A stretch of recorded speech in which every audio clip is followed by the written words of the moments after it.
Yep. Coffee is ready to go.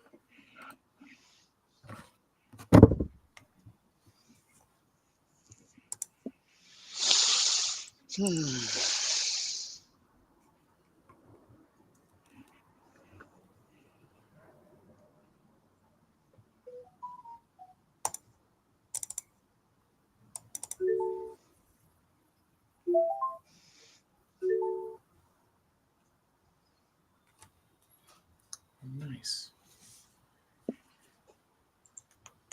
Can you hear me? Yes. Nice. Alrighty. Oh yeah. External speakers are where it's at. Oh yeah. Yeah. Okay.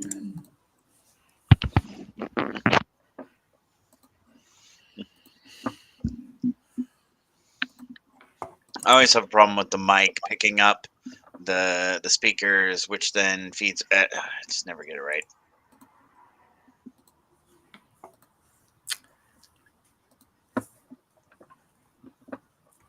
All right. That's a common problem to solve. I'm just saying. It sounds like you got multiple speakers running or multiple mics running. That's the problem. You gotta dial that in. Because I think this one, basically the speakers coming out of the portable, and I think it's pulling still the mic from the laptop. But I believe in you. I believe. Yeah. I'm just gonna rock my headphones for now. That's what I'm gonna do, because they don't. Discord doesn't prioritize one over the other, and then prioritize my webcam or whatever. Like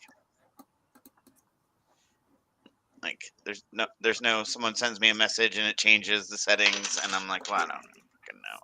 Anyway, how you guys doing? If only you knew some tech specialists to help guide you through how to solve that. Yeah. Doing all right. I'm gonna actually grab a seltzer. But yeah. Yeah, go for it. I don't know if you've you got to pose the question to Anton. Oh yeah, you feeling froggy tonight? I'm feeling like a turtle. Smart ass. All right, you got to just ruin the bit. Okay. Well, because the funny thing is that I posted that April Fool's joke about the clown Tarrasque, and now I'm inspired. So my question is do you feel lucky, punk? Oh, we will die to a Tarrasque. I mean, that's literally the point. Like, you'll die. Like I said, but my whole point is to kill the Tortletonis tonight. So we'll die.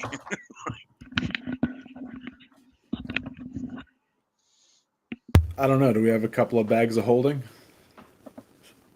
Yeah. I mean, right. do you? We have one. He can make a second one. Oh, that's true. And he has a familiar. Yes. Oh, god damn it. Turn one, gone. Next. Legendary resistance. Yeah. Tiny Tony holds up a bag of holding. Owly flies other bag of holding into bag of holding. Kaboom! Oh god damn it! He's a one man. They're murdering. They're murdering your little your army for you. They can come back. Yeah. It's power. It's the power of friendship and the power of magic combined. It's the power of Fragic. I was I was just reminding my mom of some of my best April Fools. She was just saying that she lost her connection, and I said, oh, it's April Fools. And I asked her if she remembered when I called her and my dad to let them know that they were going to be grandparents. Oh, geez. And this was not too long after being out of grad school, and they were not terribly enthused by my ex-girlfriend from grad school. And, Kim? Yeah. Oh, yeah. And they were just like, oh, no. Oh, no. Oh, Paul. Yeah. She's lovely. No, she's fine. Yeah. Would not have been a great time, I'm sure. Well, guess who the guest player is here tonight, folks? You got into nerddom? Love it. How you doing? That No, would be they were not a good match. Is the problem? That's fair. I mean, I definitely had my fair share of those.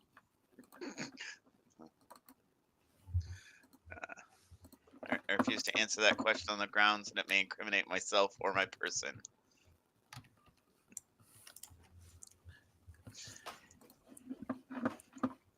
Let's see. Anton right, well, only ever did the finest of folks while at Cal Arts, all of whom his mother deeply approved of. Mm-hmm.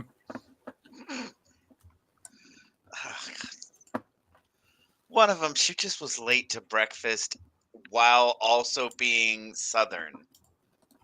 And oh, so everything took fucking forever. Huh? Late to everything, and everything took forever. Yeah. And she was like, nope, I failed the mother test. You are a mama's boy, and that is an angry Native woman. So I'm gonna not continue this relationship because I screwed up, and there's no recovery from this. I'm like, that's fair. Yeah.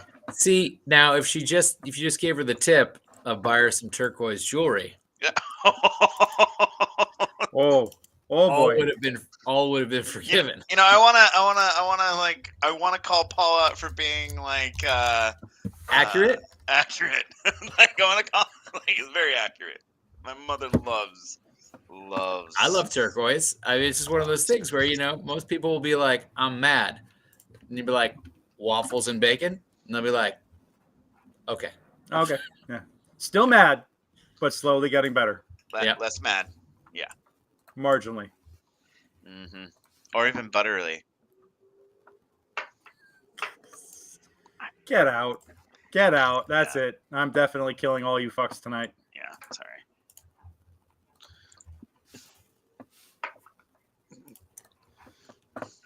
Anton, I asked Greg about our XP, and he said he'll get to that at some point. Right. Well, what I said was if everything goes right tonight, I won't even need it. You need to give it to you, so it'll be great.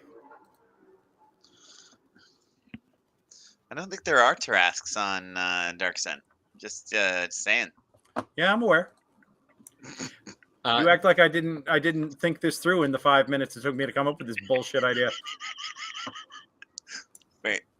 I'll let you think on that. Magic. Greg, were you at WonderCon all weekend, or? I was actually, yeah. I was there mostly just trying to meet folks. Oh, that's why I'm having problems with this, because I'm doing the wrong. Anyway, I'm trying to make a custom token right now and wondering why the hell it's not working. Is because I'm hitting the wrong upload button. Yeah, I went down Friday. Got myself a room at the Hilton, all fancy and shit. And, basically because all the networking happens at the Hilton bar. They call it LobbyCon. It's the con within the con. And it was a good time. It was really busy and loud. But I had it was productive. It was productive. I'll put it that way. I made some solid connections that I think are going to help me out in the long run. And that was the goal. Nice. Yeah. So met some really good folks that turned out were already very well connected with people whom I know and trust. And the minute I reached out to these folks, they were like, "Oh yeah, those people, they're great. They're great. They're wonderful people, good people, like practically family." I'm like, awesome. That's what I want to hear when I'm like putting myself out there to, potentially find new collaborators or new, or basically be like, "Hi, I want to work with you." So, yep. And you saw Teeny. I did see Teeny. And the funny thing was that she had this moment of like, wait, why do I think I recognize you? And I was like, because, I was like, oh, because we used to do Avalon back in the day. She was like, yeah, we had it was a moment. So I said we all have to get together and go grab dinner. And she's all about it. What part of town is she in now? She's here in NoHo. Oh, great. Yeah. So I was like, I'm like right by the Scientology. She's like, oh my God, I'm like right by that. I'm like, awesome. So yeah, it was work. I was like, okay, well, this will work out perfectly. So we will make that happen at one point. Trevor, is she still in an overall deal with Marvel? I think she's doing something for DC now. Okay. I feel like that there was like a whole generation of writers that came in that she was one of that. I feel like their contracts must have all like opened up at one point all around the same time, because I feel like they're all double dipping at this point. Like they've got books at DC and books at Marvel. And I think she's one of them. There's a couple of writers that I follow that have been doing both lately. Yeah. So you were gonna say? No, I was just saying like the people who are excited to go work because James Gunn is going to be running DC, EU. Yeah. That was actually quite the topic of conversation this weekend. Was what James Gunn is going to do with everything and what everybody's hoping for with Batgirl. Yeah. Yeah. Great.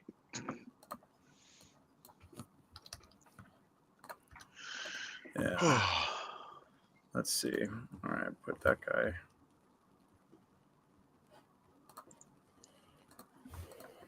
And all right, well, we've heard from Lauren. I know that she's coming at one point. She must be having trouble putting the kid down.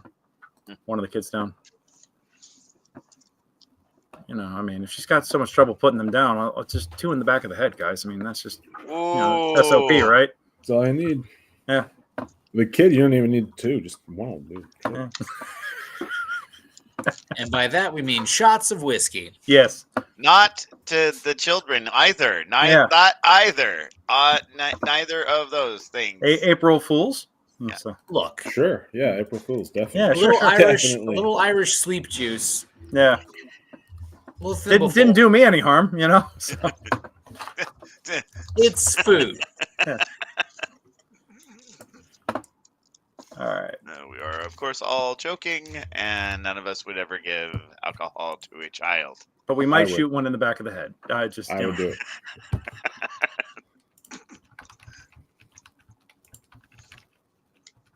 Just make sure you take its keys first, that it's not driving.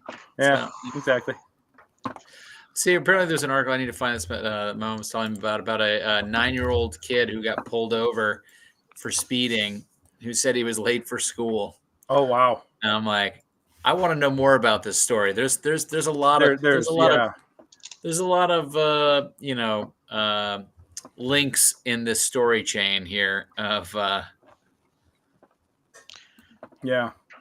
There's a lot left unsaid by that. It's like, hold on. I am not surprised at all. I will go into no more detail about that. Not surprised. So one of the things I want you guys to do is that I realized that there was an ongoing effect within Avernus that I realized that I hadn't been accounting for. So instead of making you guys roll all of the proper rolls, I'm just going to have you guys do 3 quick saving throws for me. Mm-hmm. Mm-hmm. Hey, John Spelta. Hey, Johnny. Good to see you, buddy. Johnny. How you been, bud?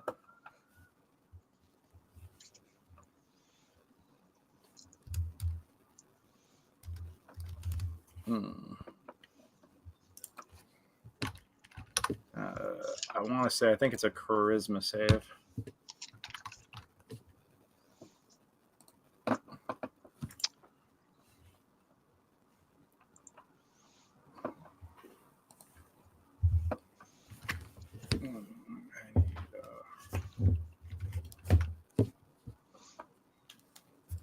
Oh, pardon me. It is a wisdom saving throw. Okay. Yep.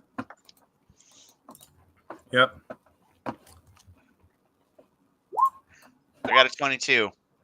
Yep. I need results for all 3 rolls. Oh, here's Lauren. An 11. Hi. Hey. Welcome. And then that 8. Copy that.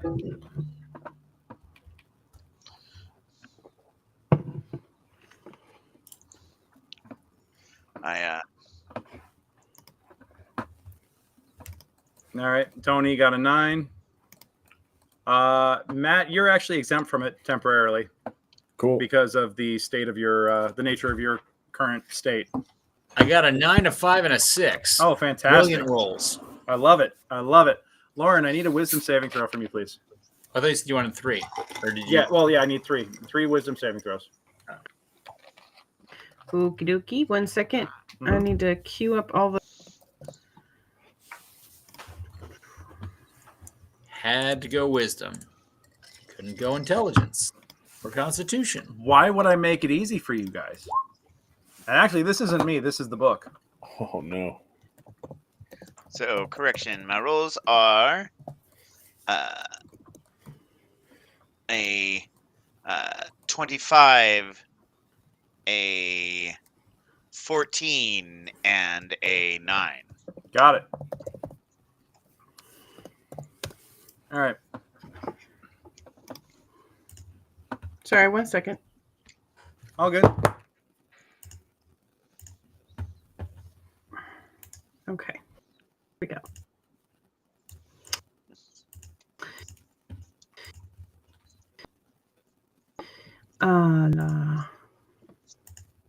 Wisdom.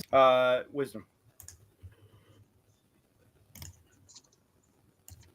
Wisdom or wisdom saving throw? Wisdom saving throw. Matt, check your texts.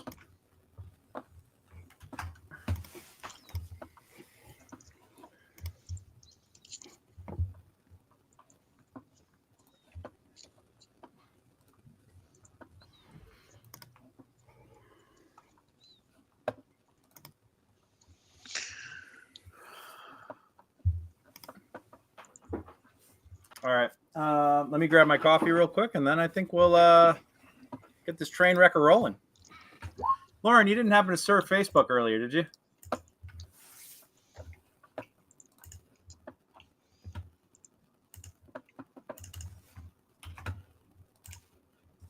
Well, there we go.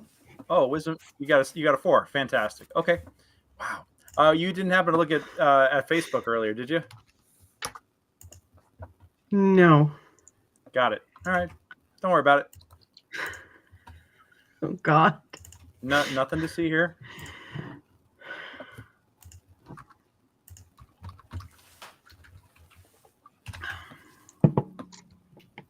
Bedtime was a struggle tonight, so I'm a little unhinged. I understand. That's what we figured. Yeah. I mean, it's the kids are tough, so no big deal. Yeah. We had a bunch of ideas to help. Oh yeah, bunch of really good ones. None of this was good. Yeah. Be right back.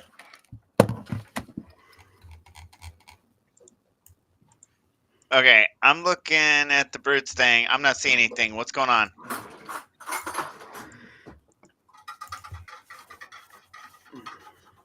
I'm not even gonna bother.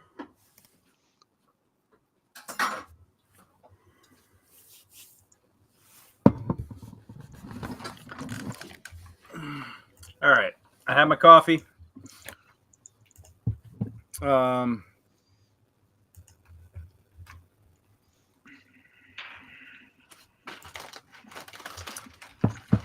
And I think we're ready to rock and roll. So, good evening, ladies and gentlemen, ladies and gentledems. My name is GM Greg, and I am your Dungeon Master or Game Master this evening.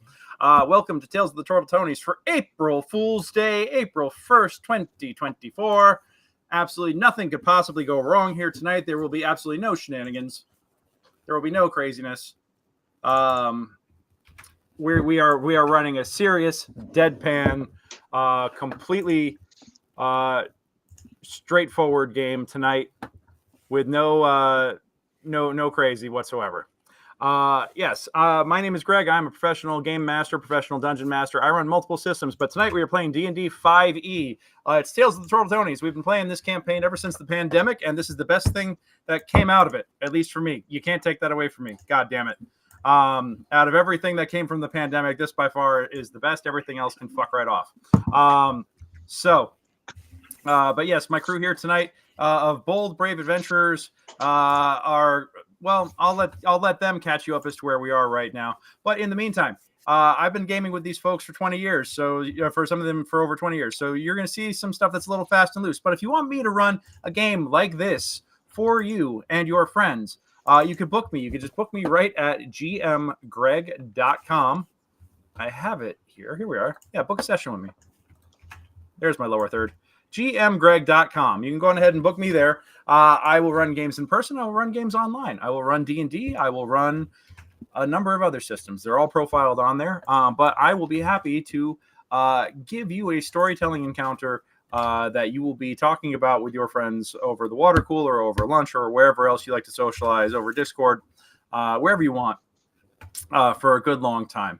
And if you want to have an ongoing game campaign going, I am open to that as well. So, yes, that is who I am. And let's go ahead and introduce you to tonight's players. Let's start with Paul.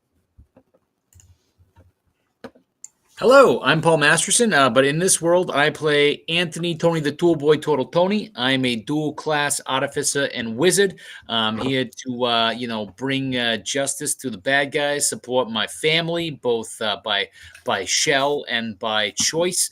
And I've got my little tiny army with my wizard familiar, Owl Capone. Miggy, don't blast him. I'm trying to repair things here. And my little homunculus servant, Tiny Tony, who is my little homunculus servant. But yeah, so we're great. All righty, let's bring it on over to Lauren. Hello, my name is Lauren, and I'm playing June, the sorcerer, half-elf. Sorry. I'm catching up intellectually tonight, so we'll see how this goes. And I don't have a small army following me, but I do bring the thunder. So that's always fun. I love it. Glad to have you here tonight, Lauren. Let's go ahead and bring it over to Miggy. Hi, I'm Anton Ray, and I play Miguelle Tortletoni. I am the youngest of the Tortle brothers. I came out of a cracked egg, and so I'm a little. I have a little problems in my cabeza, but I'm really nice, and I'm kind, and I give a lot of good support to my real big hero brothers. Yeah, so I'm the littlest, but I got a big heart. Except for I don't really have a big heart, but you know what I mean. I'm like, I'm here. Awesome. And last in introductions, but first in our hearts tonight, Mr. Matt. Yes, I am Matt. I'm playing Casan Jonar / an unknown celestial entity that's inhabiting his skull. Having a fun time flying around, swinging a mace with that. Actually, throwing the radiant damage all over the place. Enjoy while it lasts. Yeah, I will definitely. It's a stat block I'm used to seeing when I'm allowed to actually roll dice and not doing the point buy. It's been a long time. Oh, yeah. Yep. This is why I have to have all of your die rolls on webcam. So, I mean, I love you. Hey, I roll out in the open, just like I did for Nick when you let me roll a D100 for that psionic character. Oh God, yeah, and you single-handedly destroyed the entire campaign. That's yes, still, yes, that was but then that also wasn't helped by the by Luke having an 18th level archmage that cast magic missile. That's what he cast with his turn, was magic missile. We had it was a long story. Anyway, that campaign was flawed on many levels, and frankly, we deserve to just. The best thing that came out of that though was the epic campaign, and that was like one of the most fun things I've ever experienced as a player. So Miller never stops being good. Yeah, there was like 15 missiles that came flying at us, and then I made everyone's heads explode. Pass that Don't worry about it. Check. Yeah. Yep. All righty. Well, who wants to give us a brief recap of where we're at tonight? Don't everybody jump in at once. I don't have a clue where the hell we are. There doesn't appear to be a sun. Oh, okay. No, it's very dark. Yeah. Well, Yeah. there's like 3 moons and like a big black space in the sky where sun should be, and everyone gets real nervous when Anthony or Junie casts magic, and there's like it's a desert everywhere, and we just killed some big giants, and then there's all these reptiles flying on other reptile dinosaur creatures, and it's crazy. And this is all it's all Anthony's fault because he took too long trying to explain how the watch worked, and I ended up pushing the button while he was blah blah blahing because he didn't tell me not to. Yeah, it's his fault that he didn't tell you not to fast enough. That's 100% all him. Yes, that is exactly how that works. Well, I mean, let's be fair. Tony, come get your brother. All right, come get your brother. Yeah. No, I got to. Trying to sort it out, and he's like, let's just push the big button. Yeah. What's gonna happen? All right. Well, I will tell you this: after you guys managed to successfully defeat the 2 very strange giant creatures, and you have successfully made camp for the night with the pterodons. I believe that's what they were called. Mm-hmm. I'll have to look that up in a minute. Yeah, they actually invite you into their camp as their honored guests for the evening for helping defend them and protect their group. So I can't believe I'm actually going to say this, but everybody can take a long rest. What? I don't. And that's not even an April Fool's, guys. That's not even an April Fool's. That's like I'm going to give you a legit long rest. Holy free holies. Crazy. You were going away. You don't want to. Yeah. I mean, we lose those temp HPs, but okay. Yeah. Oh no! Go on ahead and fire up the cannon. Yeah, fire up the cannon first thing in the morning. It's all good. Sounds like we're gonna need it. I don't know. Nah, you guys are. Well, I needed spell slots. You guys are a well-prepared, well-oiled machine, and you should be rewarded as such. So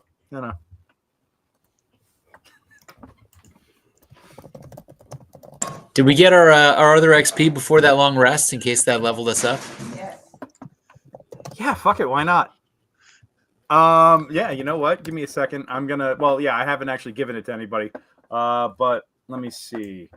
I go into my combat. It's like 3 sessions. Let me see. I'm super behind anyway. I got to make sure I'm not giving you guys stuff for the kids game by accident. The Dark Sun encounter. My toxic trait is not getting my XP and then just not thinking about it and then never leveling up.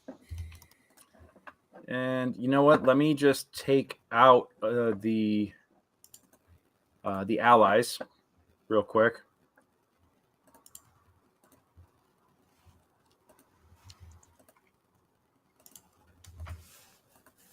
All right. Save that.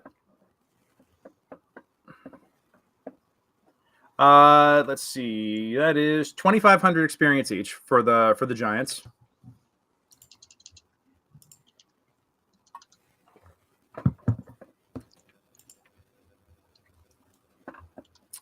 And then what is going on? What? I don't know. I'm having issues. It's fine. Continue. Gotcha. That one was for the kids game. That's my Tuesday group, so you don't get that XP. But yes, and then this is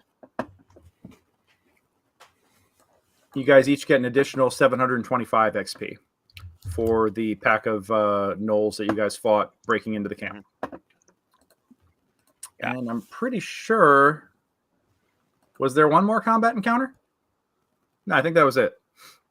We didn't get through the last of the vehicle on vehicle thing. Oh, wow, that was a long time ago.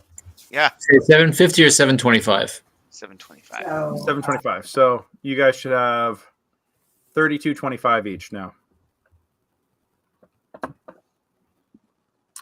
Let me see. I thought you said the Giants were 2,500. Yeah, 2,500 each, and then you guys add for the null pack that you guys fought. That's another 725. So that makes it 32.25 each. There's 2 Giants we killed. Yes. 2,500 each is 5,000. No. For each player, not each giant. Oh, okay. I like my math better, but whatever. I'm sure you do, but no. We're not. I mean, we're not going to get me to level 8, but like. Well, hold on. I found the. And you guys each get an additional. I am level 6. You each get an additional 720 experience for the War Machine battle. Still not even close, but happy to help. Yep. Junior, you still at level 6? You should be level 7. Lauren, we got to level you up. I missed a whole bunch. And then that is true. And then I like I said, I do not follow up.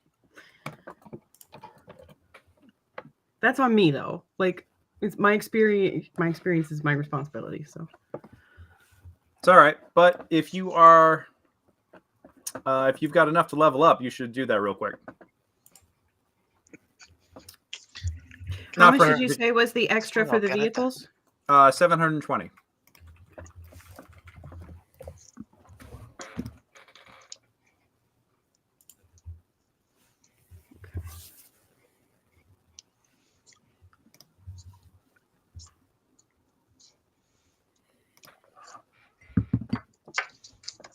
Yeah, I'm at 20,990 out of 23,000 to get up to. Well, I'll get there eventually. It is what it is. Yeah. Or not. We'll see. Well, I mean, you guys got your XP, so. Mm-hmm. Yep.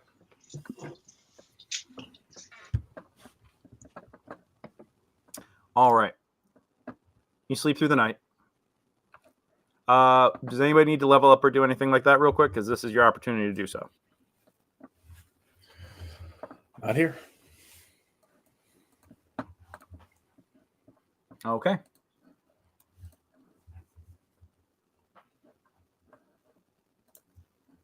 All right. And get rid of that. All righty. Well, then, in that case, yeah, let's go ahead and pick it up. So, you take the night, you rest. You wake up the next day, for the first time feeling refreshed. You haven't actually felt rested in a very long time. And although this is a harsh, arid desert climate that is very unforgiving and dry, and your throat burns with thirst, it still is better than Avernus. And you don't feel like the food when you eat it is fresh. It's not spoiling in your mouth as you chew it. It's not turning rancid or full of maggots as you try to consume it. You are actually able to have a full meal. You're actually able to have a rest and sleep without the screams of the damned keeping you awake all night. Yes, it's fucking cold because it's a desert in the middle of the night, but it is. But somehow, no matter how harsh it is, it's still better than the first level of hell. So you wake up feeling strangely rejuvenated the next day.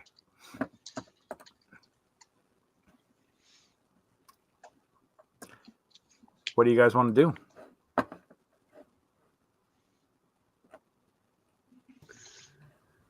Is it still dark? Is it still dark? Let's say, Casan, let's say that you are waking up you're a outsider by nature, and I don't think you actually sleep. So you are able to be up for the full night. Okay. Yeah, you take a rest, but you don't actually like sleep. You just rest. Lauren, you were going to say something? Oh yeah, we should probably figure out where we are, like dimensionally.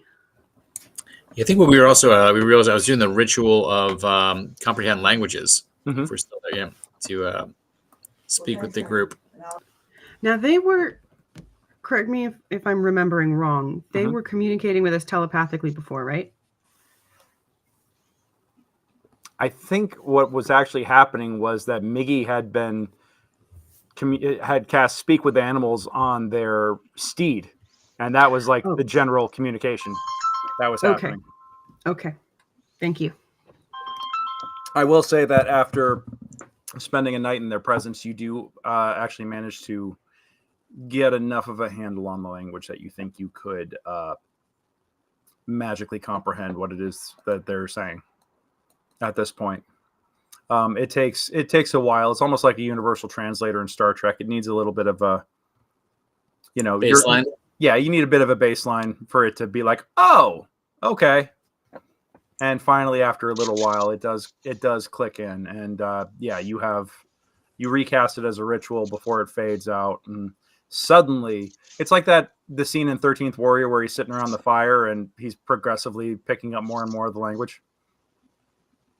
So yeah, it's suddenly starting to feel like that, where they're muttering about, so-and-so slept through his watch again. It's a good thing the glowing one was here to keep everybody safe. Shaka when the walls fell. Is that what we're doing? Basically. You get the feeling like you can kind of get a handle on language at this point, and that you are they're not talking about eating you or anything like that. But they do kind of like regard you cautiously. Give me a perception check real quick.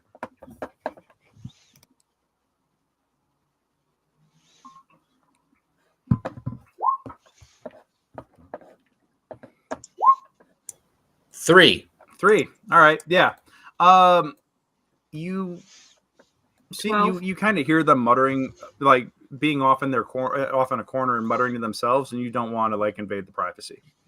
So, but it doesn't. You don't feel anything suspicious. You're just like you're waking up. You're getting attuned to them, and if you wanted to reach out and talk to them, I think you can give it a shot.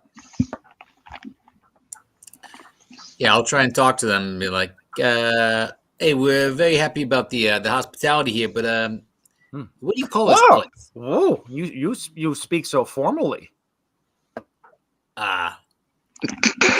Well, I'm in the presence of greatness, so I want to show my respect. Oh, you are very, very kind. The elder that has exhibited some sort of mental magics, kind of like regards you sagely for a moment and says, you are being of respect. What may I ask where you are from? Yeah, we're from the shore. What is this shore? This is a term we are not familiar with. Yeah, it's this great place. Basically, there's all sorts of fun. There's a beach. There's a lot of water. It's known as the shore. It's where the turtles live. And you are a Tortle. Yeah. This is a new word for us. Tortle. What do you call yourselves? Oh my God, you're gonna make me look this shit up again. Our people are called pterodons. Yeah, we've never seen yous before. As we have never seen you, we take it that you are not from. We get the feeling that you are not from around these parts. One of them, the druid, the one who was wild shaping into the giant lizard dog, regards you and says, "You wield the forbidden magics."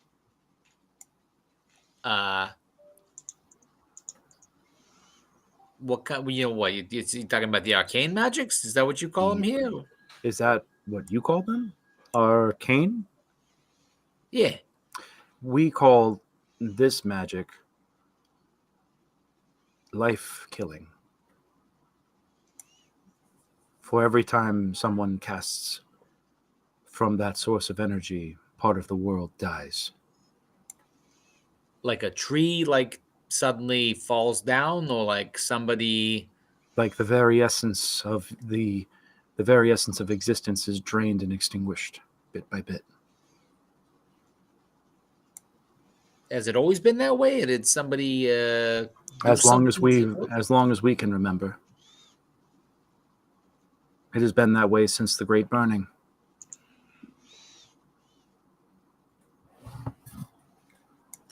Good to know. Do you have a name for this this world of yours?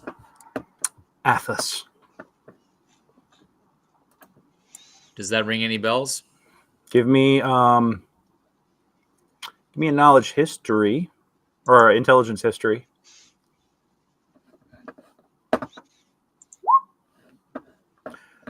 $25.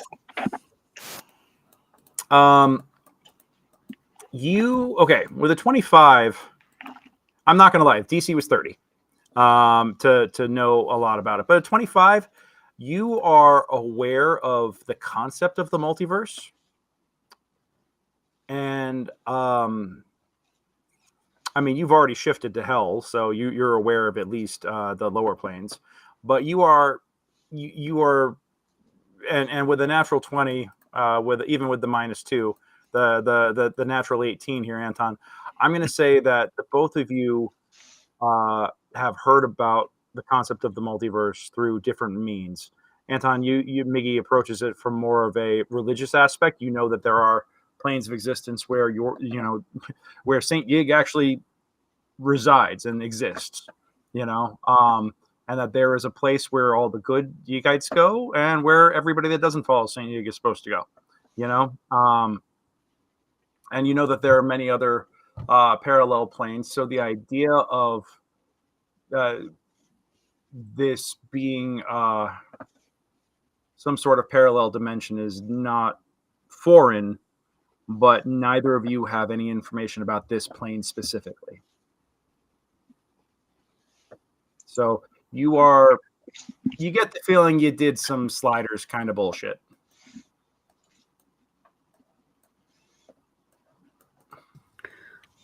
Do your people know anything of shifting between realms? I mean, we're not from this plane, and we'd like to figure out how to get back. We had a mission somewhere, but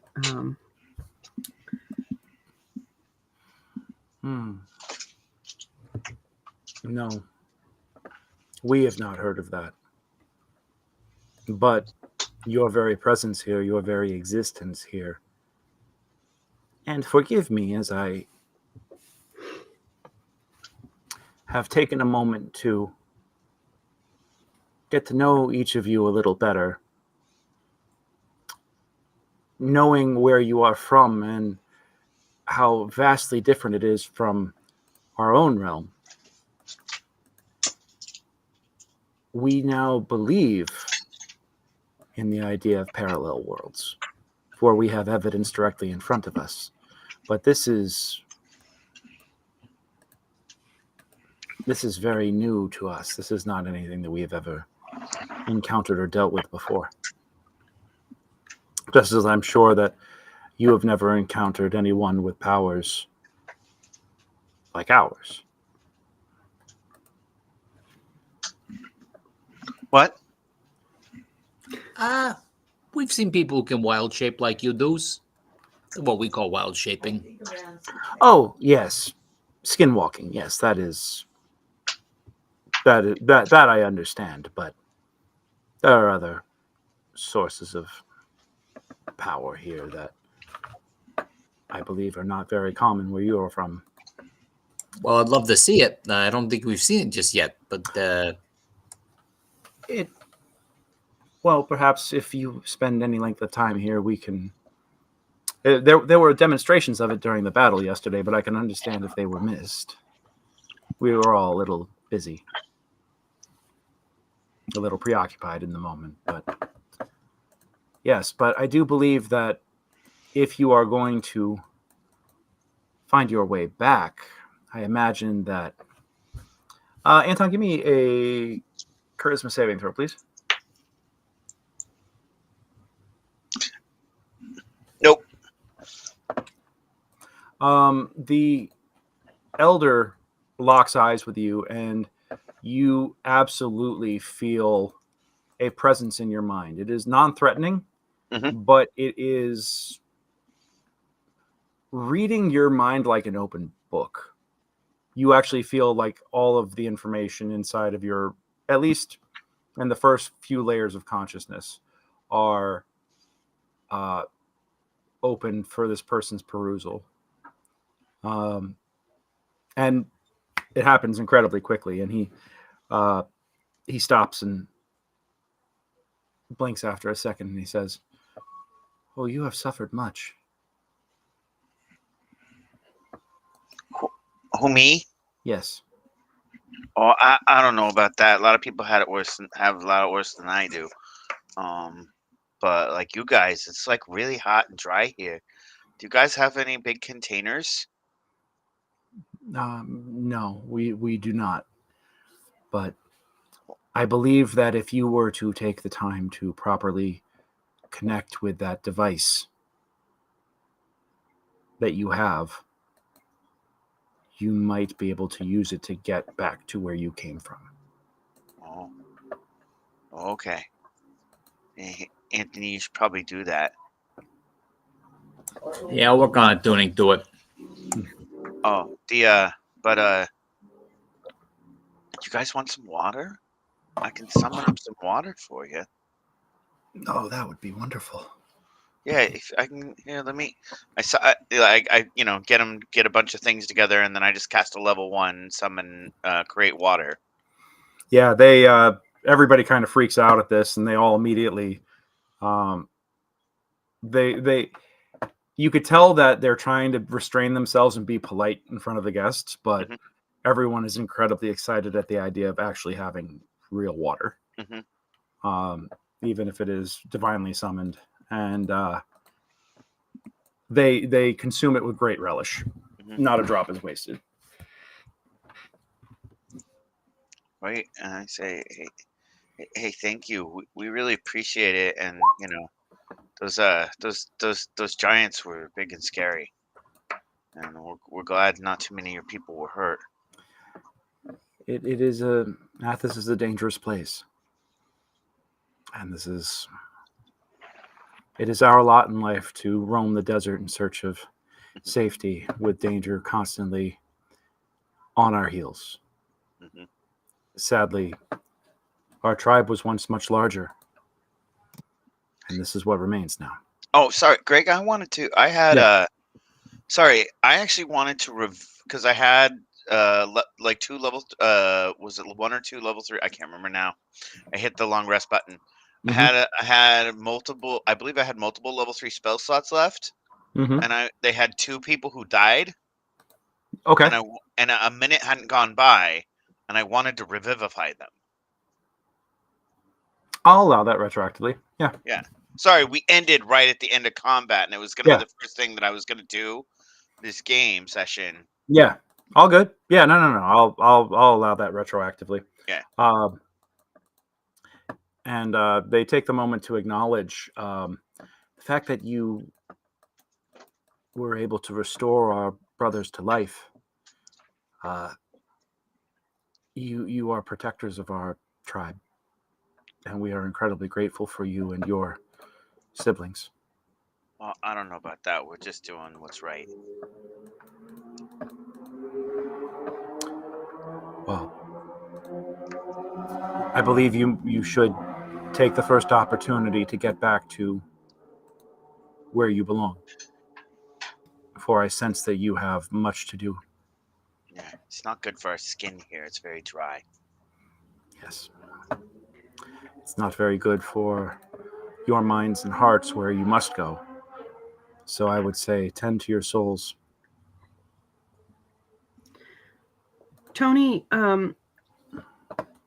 what had you managed to glean from the device so far? I know you only got us look at it, but I really got to look into it because I didn't get to operate it. That was Miggy who just kind of hit the button. It had a button. In my defense, it had a button, and I was left unattended. Just for my imagining, what does it look like? How many buttons are we talking about? You see that it actually is it's a pocket watch, and it had it had a watch face inside, but the watch face is shaped like a pentagram, and there were five. Each point had a bright red ruby sitting in it. At first, 3 of the rubies were glowing brightly, while 2 of them were extinguished, and now one of them seems to be one of the remaining glowing rubies seems to be drained somewhat, but still has a spark of light inside. Okay. And is it just the button at the top? Yes. Like a regular. Okay. Yeah, I just pushed that button. Here, I'll show you.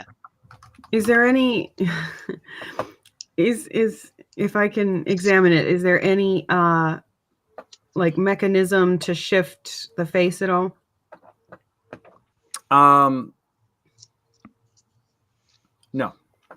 Okay. Well, then I don't know. As I mentioned before, if you take any time with it, you had previously identified that it actually had a strong essence of chronomancy to it, but it also has elements of other magic as well. Specifically, I want to say conjuration. It has a strong conjuration vibe to it.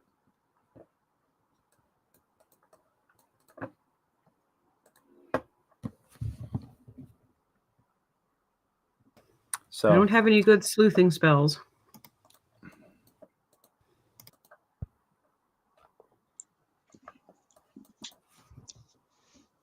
Well, I used to love to go sleuthing. Like we'd get the sled when the snow would land, and we'd go sleuthing. Like, Frankie would like throw me down the hill for extra sleuthing speed. Considering who that belonged to, I think it's a layer of protection against death in Avernus. Can I ritual identify this? Yes. Yeah, you can go on ahead and cast a ritual identify. Hold on. Yeah, what is and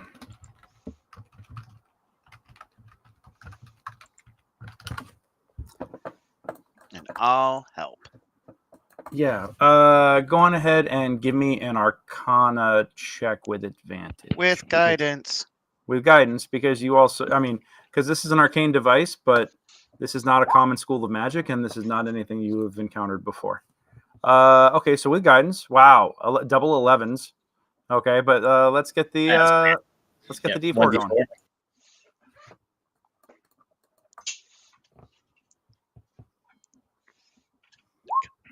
All right, so 14.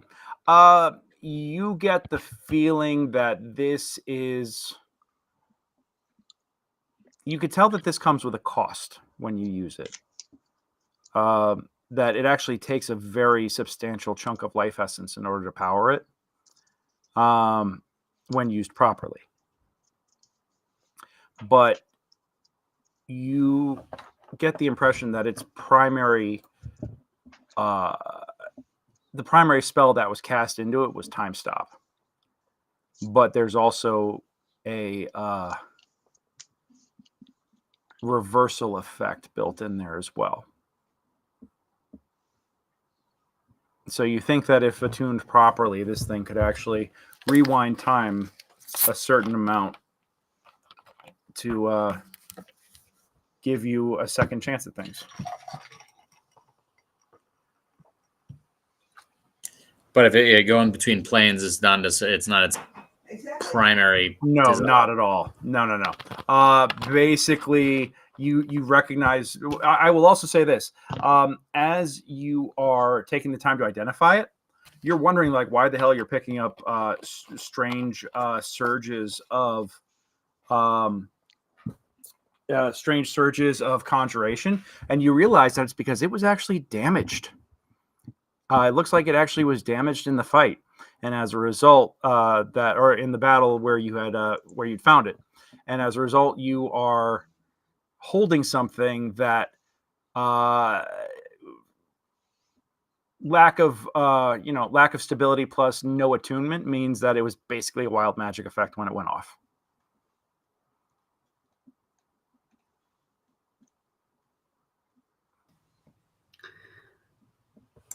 I relayed that information to the group.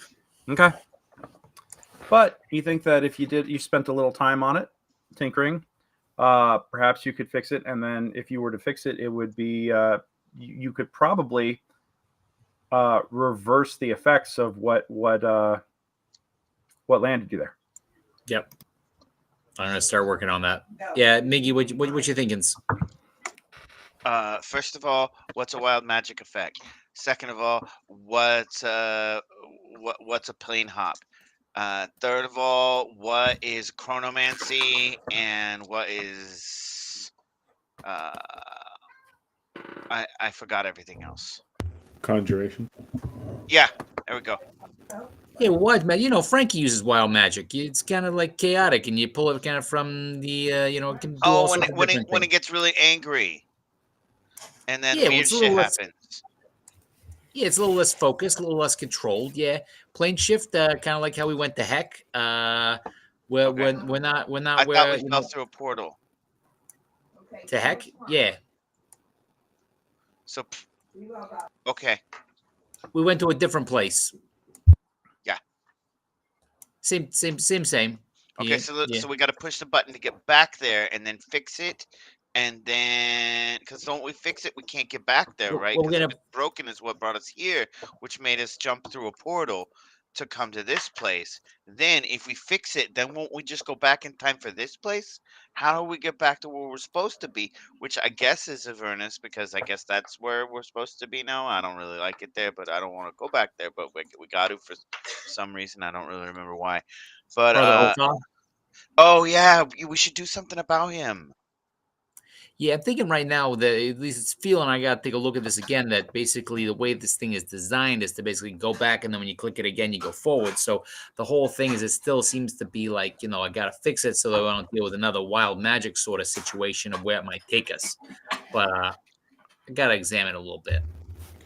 Who's Othar?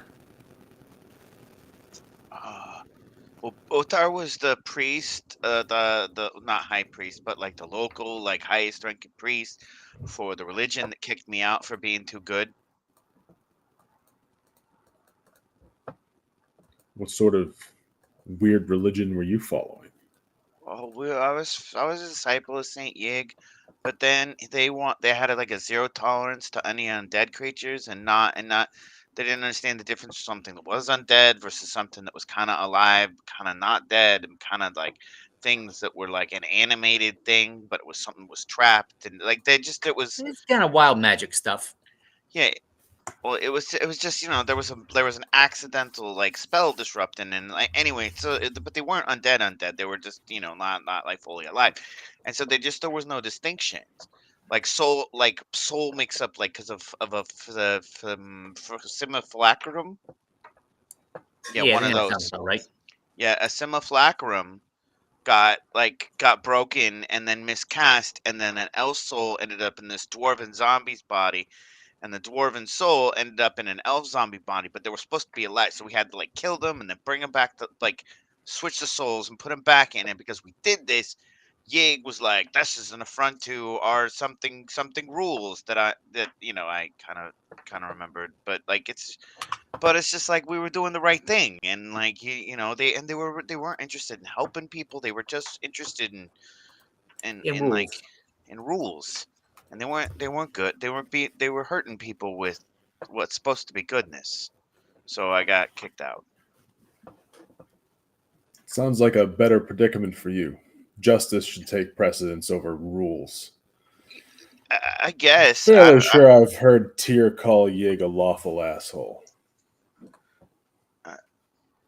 Okay. Well, I don't know. I don't know who Tyr is really much, but but now there's a tree face god that talks to me sometimes, and then another god that talks to me when gave me the shield. And then I'm pretty sure there might be another. Anyway, I don't know. There's a bunch of different gods talking to me now, so I just kind of just do what they say.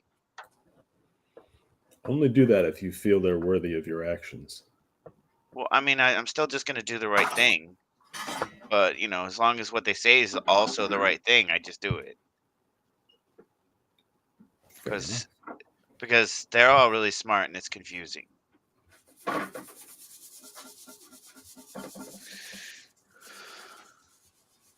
Man, it's rough. All right. What about pushing? So we're gonna push the button and go home? Like maybe we have to face the other direction when we do it.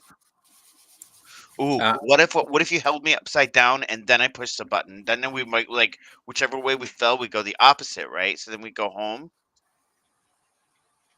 Yeah, that's not sort of what my studies are telling me. Do we need to stand in the exact spot where we arrived? It sounds like we have to fix the device before we can use it again, or else who knows where it might send us. Yeah, that's what it might do. Okay, well, I'll just wait over here.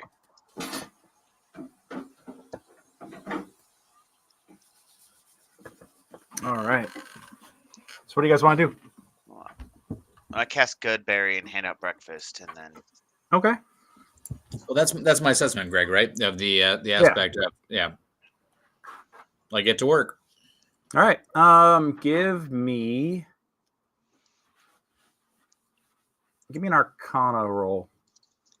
I'm gonna call it Dexterity plus Arcana for the repairs because this is a lot of fine work. Does he want guidance? Yeah, he's gonna want guidance. Yeah, his guidance. Yeah. I can't really help with that. There's nothing I do that'll be helpful, but I could give you guidance.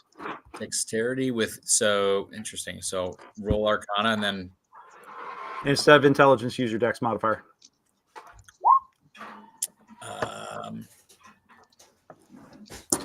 So it'd be a -4. So that'd be a 13. Okay. Plus the guidance.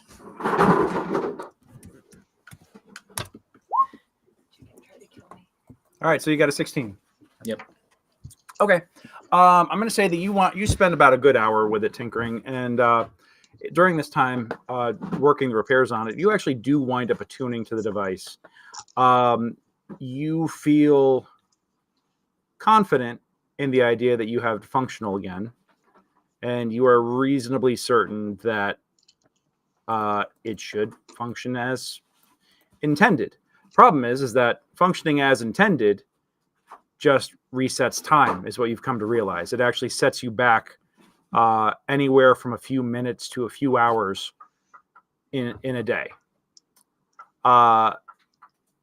Dimension shifting is not part of its nature. So you're going to have to figure out a way to do some off-brand usage here, or off-label usage. How far back did you say it goes? Anywhere from a couple of minutes to a couple of hours. Okay. And it seems to be random. Should I hold Miguelle upside down while he fondles the device? I mean, possibly. I will say that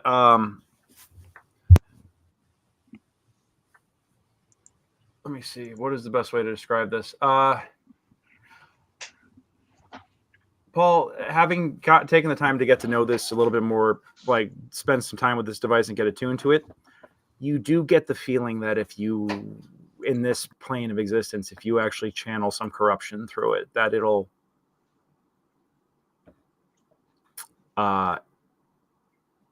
this dimension is uniquely suited to off-label use.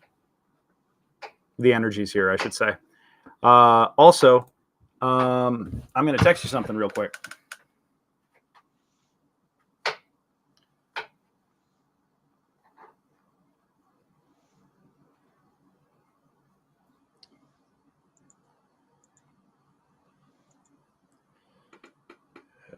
Let's see.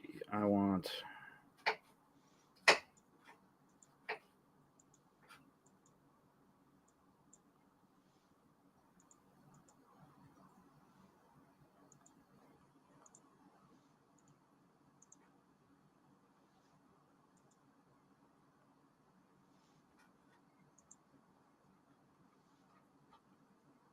Check your text.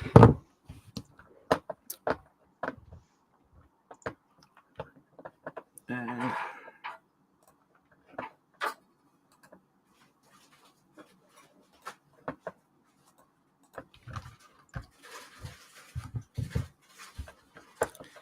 Okay.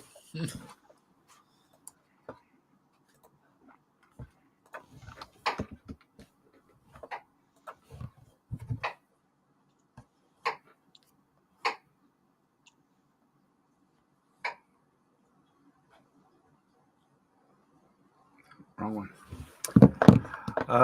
Yeah.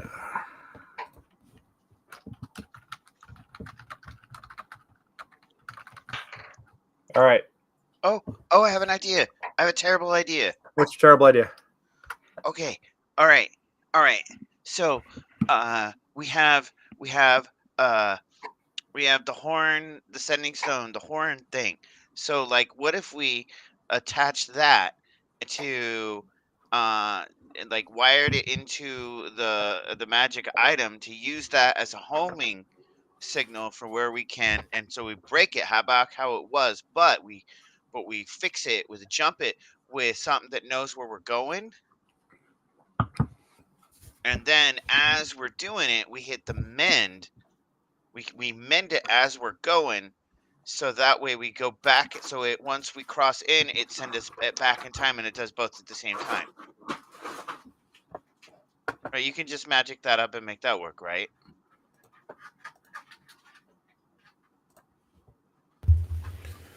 What is this horn you speak of? Oh no, it was a ring. You have it. Well, Casan has it. Yeah, and Casan's body is not here right now.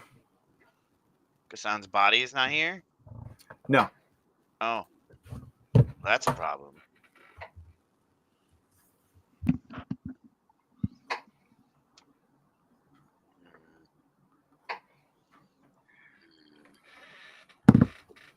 Nope, that was the idea I had.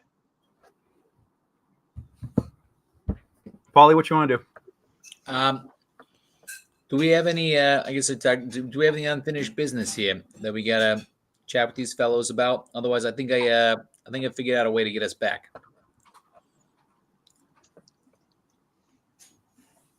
I asked the group. I have no business. I don't think so. All right. We should probably Unless go you to want to be pen pals. a little bit of a Well, I think we wish them the best, and we should get a little bit of a safe distance away from here, just in case.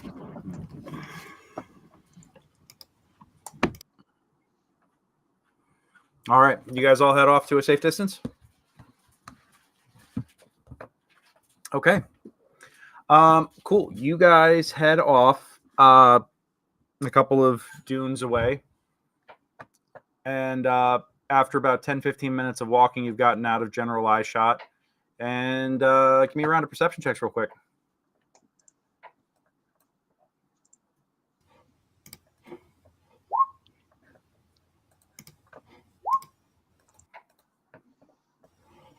Yeah, you guys are pretty confident 14. that you are alone.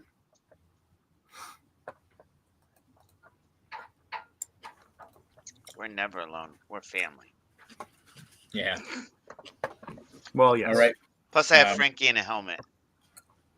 I'm literally never alone. And then some demon guy, double guy. So I'm gonna channel some of the disruptive magic through it to. Okay, so you're going to channel some corruption. All right.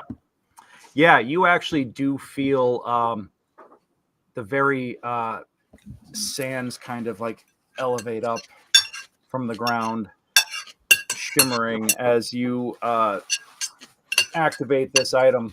I need everyone to give me a reflex save, please. Is that just deck saving throw? Yep, just a deck save. Yeah, sorry. I'll take a 23. 23? Okay. Junie, Tony. All right. Yeah, you both are going to eat shit. And Casan, what you got? It was a 13. Should have worn a helmet. 13. Copy that. All right. You activate the... You guys activate the device.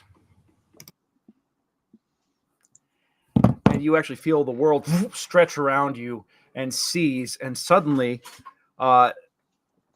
everything goes blinding white, and you feel your stomachs go inside and out, and suddenly you're in a realm of pure white energy, and you are not alone. Hey, whoa, hold on 1 second here. I was here minding my own business, and all of a sudden I see all you guys. I was getting my relaxation on, and who's this jabroni? Oh my God, Frankie! What? Where? Oh, you mean me? Yeah, yous. Hey, well, it's good to see y'all. Hey, Yeah, are you in the helmet, or where you been? There's been a bit hot debate. I've been everywhere, all the time, all at once. That's kind of amazing. I feel good about it. oh man. Hey, you look good. You look good. Thank you. I feel good. You got Good to see ya. you got all your gear. Did you lose any along the way? I picked up a few pounds along the way, but other than that, I still got some things. Plus, I've been working out. It's good. Looking good, looking swole. Thanks. You get a lot of time being trapped inside a helmet and whatnot, doing a lot of push-ups. Yeah, kind of like yeah.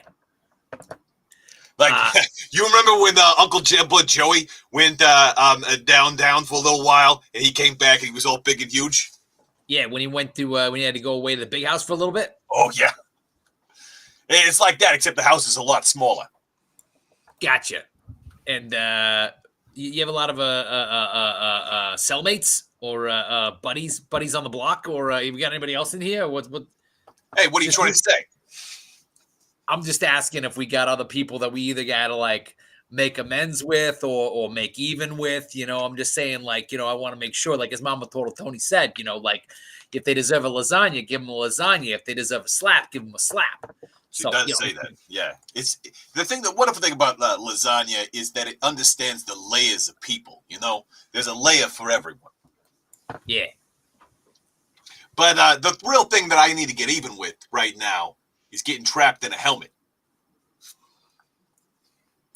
Yeah, Miggy was real worked up about that. I think there's some God stuff, like divine people stuff. Every time with this God stuff, right? Like they don't realize we're gonna figure a way out. Like I get it. Some humans maybe do that. Some dwarves, okay. Some elves, yeah, but turtles?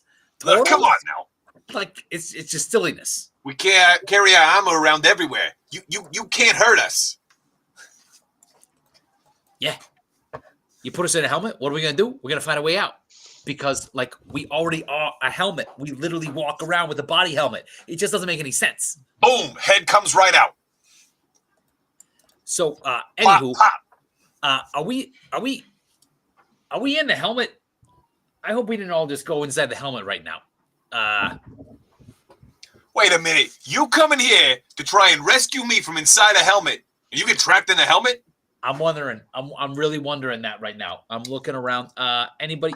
We got any wall? Like, I will say this: the blinding white light fades away, and you are now realizing that you are within what seems to be a large cave.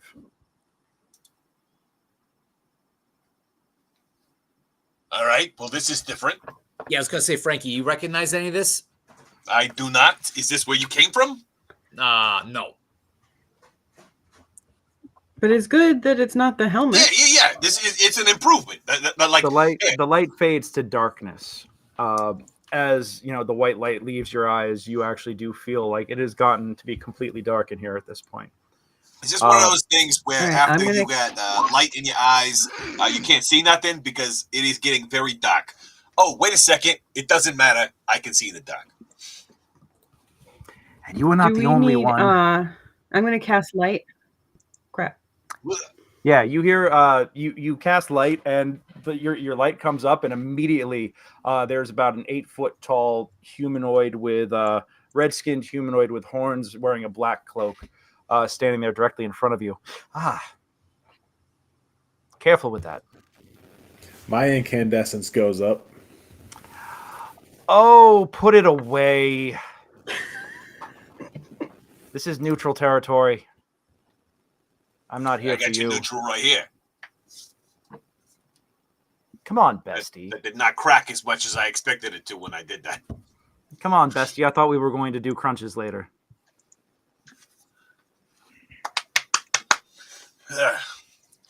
You know, I gotta say, it's pretty offensive. You should know that my carapace prevents me from really arching down into a crunch position. No, you're much better. Everyone knows that about turtles. The fact that you are throwing that in my face means that you are looking for trouble. Miggy goes to Shell. All right. little crying sobs from inside the shell. Yeah. Hey. He really is fragile, isn't he? Hey. What? Hey. What? Nobody talks about my brother like that except me. All right. Hey, you know what crying is, don't you? Of course I do. I make people cry every day. Yeah, it's tension release. That means you got a lot of tension with people. Is that what that is? Yeah, what do you like, need a massage or something? I don't know. I could just stand to get out of wherever this is. Are you sure? Because I'm really happy to pound a lot out of your muscles. Later. So, although I do feel like he actually stops and looks about and he says, while I wish I could stay and enjoy this chat, I do believe discretion is indeed the better part of valor. I'll be seeing all of you again real soon. And with a puff of brimstone, the figure disappears. Now, I know I got the voice fucked up, but that is the voice that Miggy had been hearing out in the helmet. I had a blank moment and couldn't remember exactly what I had been doing to voice that particular character. So just, maybe there's no static when he's directly in front of you. Well, it's not ringing in the sound of the helmet. Yes, that is true. All right. Frankie, do you know what that demon was called? If anybody wants to give me a religion check, you're more than welcome to do so. And actually, Miggy should know if he remembers.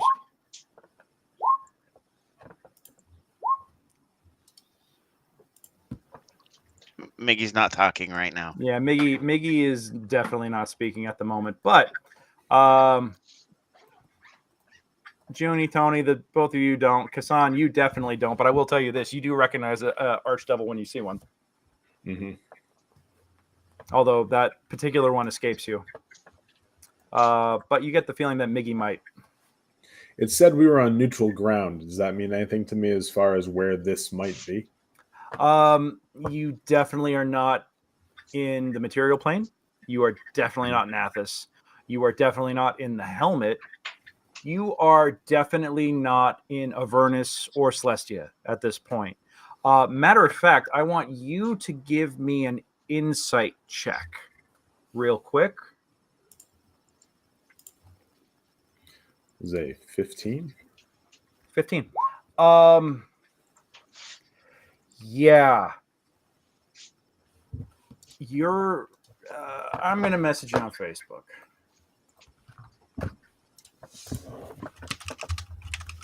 And give me a nature or just a general intelligence check real quick.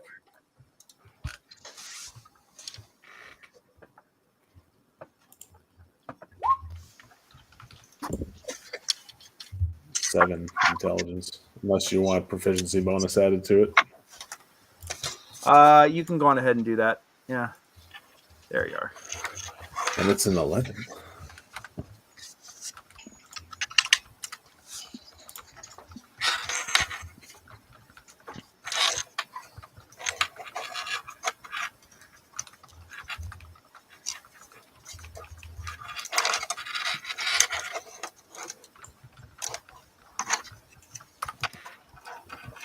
All right.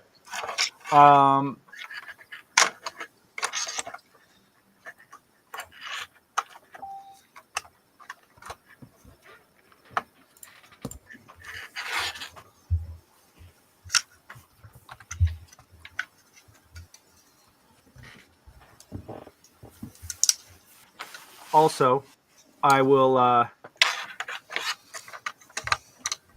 as you are all standing about, getting the feeling, Matt, do you want to share your realizations, or do you want to keep them to yourself for the moment? I will. I'll say to Tony, I don't think your plan with the device worked. We appear to be in some kind of a pocket dimension. Yeah, I'm kind of picking up on that too. Like a bag of holding?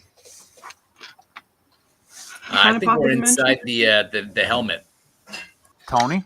Whoa. Hold on. Are we in a pocket or are we in a helmet? Because these are Frankie? two very different articles of clothing. Junie? Miggy?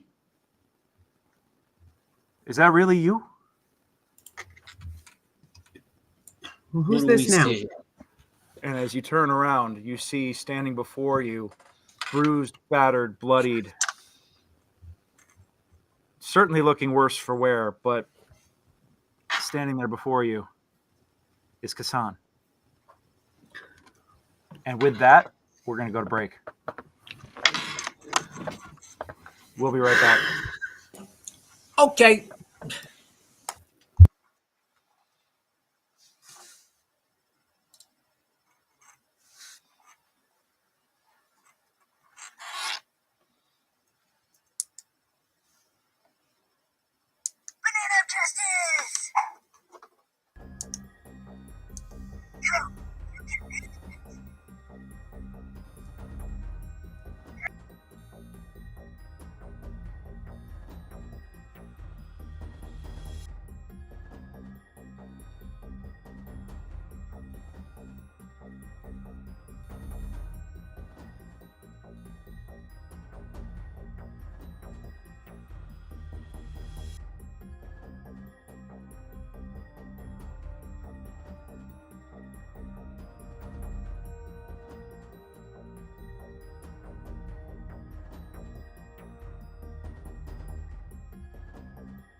Well, we're back.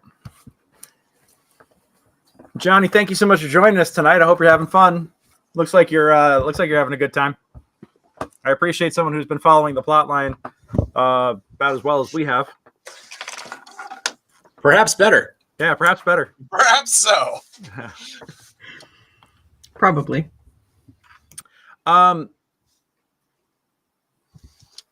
Yeah, so I'm gonna say I think Anton is still on his way back, but in the meantime, he is in shell at the moment. But yes, you do see bruised, battered, haggard, standing in front of you, Casan. Oh, there you are. See, I was wondering. I saw this jabroni, and I didn't know who the heck he was. But now I see you. How you do? What's going on? I don't know. I've been alone in the darkness for so long. Well, Where are we? Where have you guys been? And what is that? He says, pointing at the large muscular diva. Well, I'm not a jabroni, whatever that is.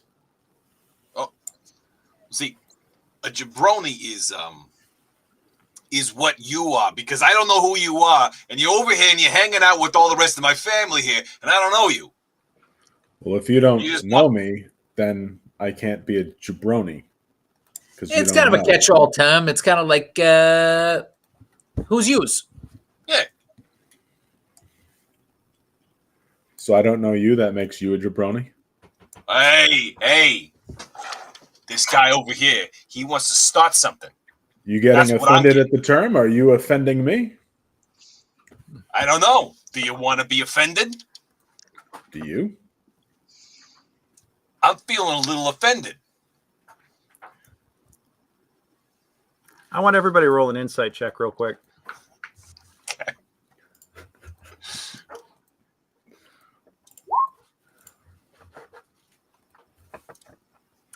25.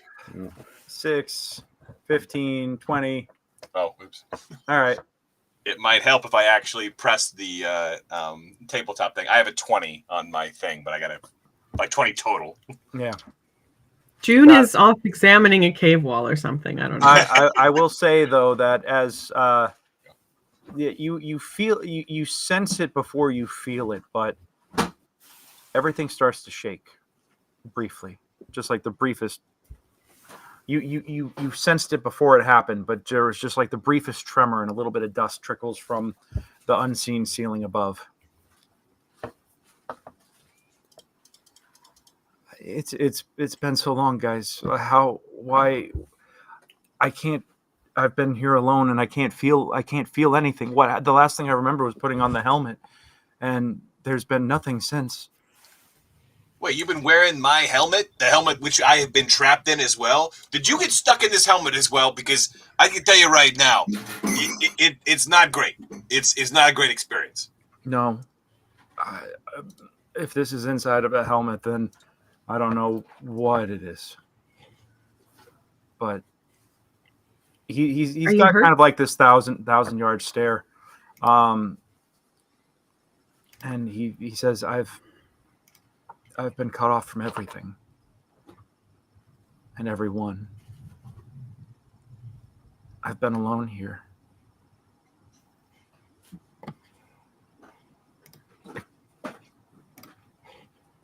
Except for it. And he stops and senses as another shudder goes through the place.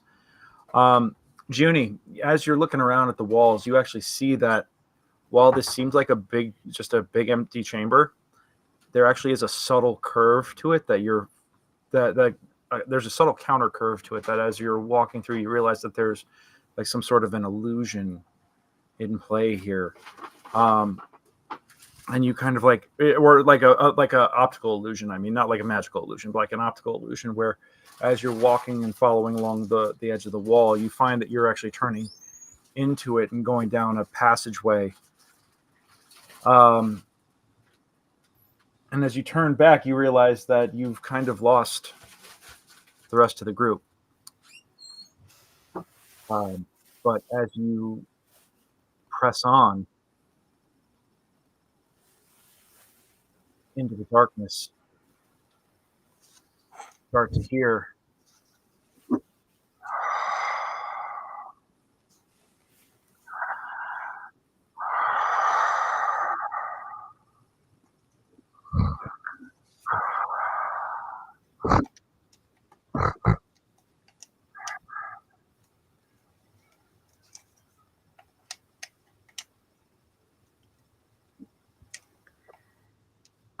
I'm gonna start trying to stealth. yeah.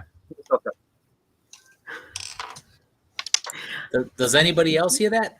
Nope, the rest of you guys do not. You are not in the same. Junie has snuck off unwittingly and is no longer with the party as the rest of you are having this ongoing discussion. Yeah, you believe you are with the. Actually, you're in almost total darkness. Oh no, you have the light spell up. Do you keep that up or do you? Oh God, no! Take it down. You take it down. Take it down. Copy that. I have dark vision. It's fine. Take it down. Okay. Yeah, you put it up. You with your dark vision, you can't see terribly far because it is almost complete darkness. But you do see that this passageway that you're in kind of like twists and turns in a way that when you're looking at it straight on, it looks like it shouldn't curve, but you keep following this pathway and it just kind of seems to, you get the feeling as you walk, it seems to wind back and forth. What you're seeing does not match what you are feeling in terms of how you are moving about this space. It's incredibly disorienting.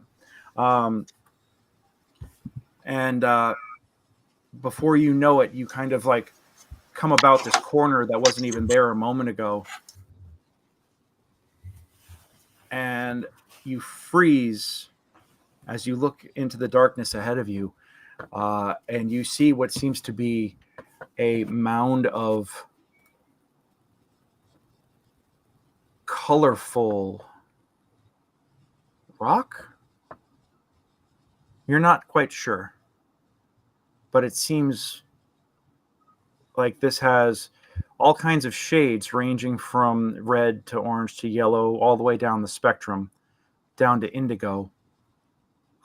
Give me a nature or arcana check. Okay. We'll do arcana. All right. 24. I will say that you don't necessarily recognize what it is out the gate, although you do see that it is slowly rising and falling in a regular pattern. And it's not rock. It seems perhaps kind of scalish. Does it look like it has rocks on it? Or are they just scales that kind of look like rocks? It's a very, very uneven, jagged kind of rocky scale-like formation. You'd have to get closer to learn more. Okay, I don't want to do that. I'm going to see if I can back my way out to the other chamber. All right. And I would like to tell the others about my trompe-l'oeil discovery.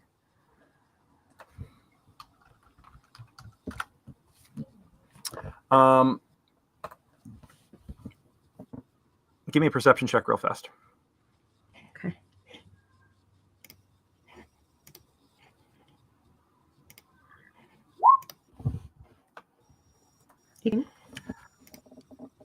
You turn to go, and you start trying to feel your way back towards whatever chamber that, or whatever passageway you just came through. And you hear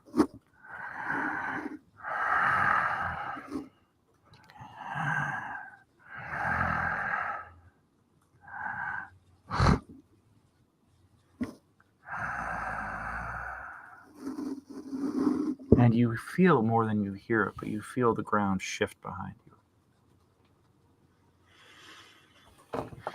We'll come back to you. Okay. It's fine. Back in the main room. See, when you come into somebody else's home and you refer to him as a jabroni, that's when it becomes offensive. It's not offensive when someone comes into your home and you refer to them as a jabroni. Are you saying this is your home? I thought you were trapped somewhere. Yeah, and that means that I have taken over domain of this area. You consider this your home now, and therefore have the right to jabronize visitors. Okay, he gets it. He can be taught. Like it's kind of like, you're making your apartment, and if you don't know someone, you're like, hey, who's this jabroni? But if like you're a visitor there and you don't know the person who lives there, and you're like, who's this jabroni? Then it's slightly problematic. Yeah, it says that you are usurping my authority over this area. Are you some sort of colonizing sort of jabroni? No. Well, then there you are. Well, good. We just appeared here because of your... What are you to each other? This is my brother. Yeah. Your brother. Yeah, don't you see the resemblance? Hey, Seth, check your DMs and roll 20. And I will allow you to make either a persuasion or a deception check, whichever you like, in this moment. You don't have to specify which. Although, let's see, perception. Or a persuasion or a deception. 21 for perception. Persuasion or deception. Okay. Yep.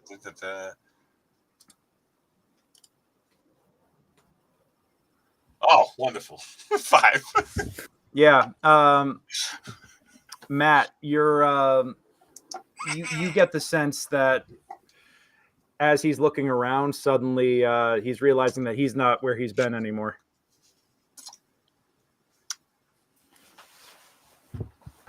Oh. So you, in fact, don't believe you have claim over this place, as you're as newly arrived to it as we are. Hey. I have not known where I have been previous to now. For all I know, I am in the exact same place, just in a different room, heretofore not seen by me. Does that not erode your ability to cast the mark of jabroni on others?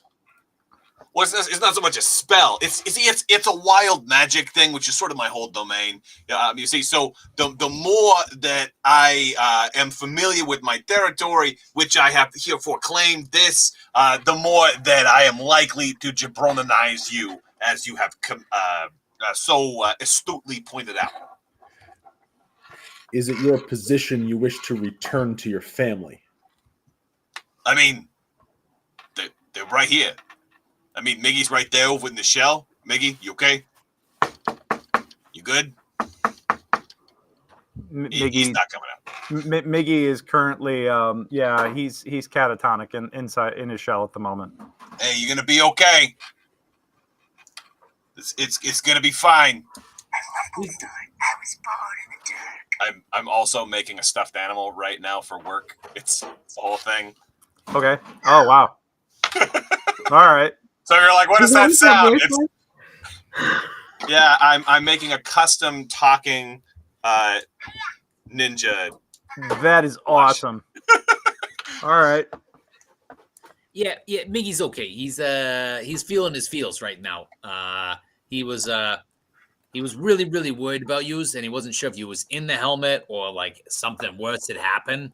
Like if you've been like, turned into tomato paste, but like even like poofed.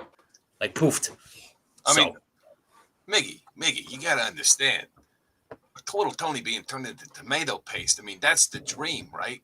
To be able to be part of a czar, to be one with the universe. There's nothing to be sad about with that.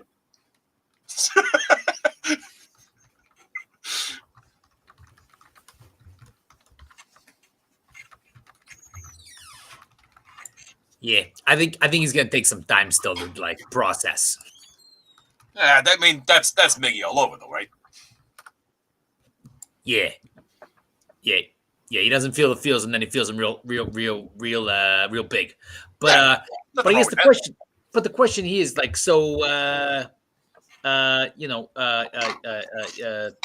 was it the Devani? What's the name of the type of creature? The what? The what? That It's a Deva, right? Diva. a Deva. Yeah. So I forget. Again, it was similar to Casan, but not Casan. As a Deva, like, were you using this helmet before? Like, how did you? Or you said you kind of just like, like saw. I was in the celestial plane. Okay. And I was drawn to something going on. Gotcha. I'm actually going to assume control of the Diva at this point. Yeah, Matt, what did you name him again? I remember specifically that you had a name for him. Yeah, his name is Castus, the beacon that rives. Castus, the beacon that rides. Yes. Wait, yes, rives. That's right. Rives. Right. Okay, got it. Yeah, I was like, that rives. Got it. Rhymes. I was summoned to answer a call. And when I did, I was drawn into this plane. And I was put into the body of this one. Pointing at Casan. You. Is he addressing Casan now? Yes. Okay. Your soul is in jeopardy. Why is my soul in jeopardy? For what it was bound to. You do understand what it is that you were doing on behalf of that which gave you power. I do now. That was about this much of my life, which had all of this prior to it. I know. I read your staff. So you know I didn't choose it. You know everyone has a choice. You know I wouldn't have chosen it.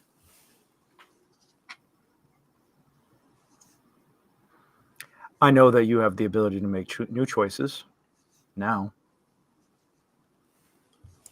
Can I choose? And you do have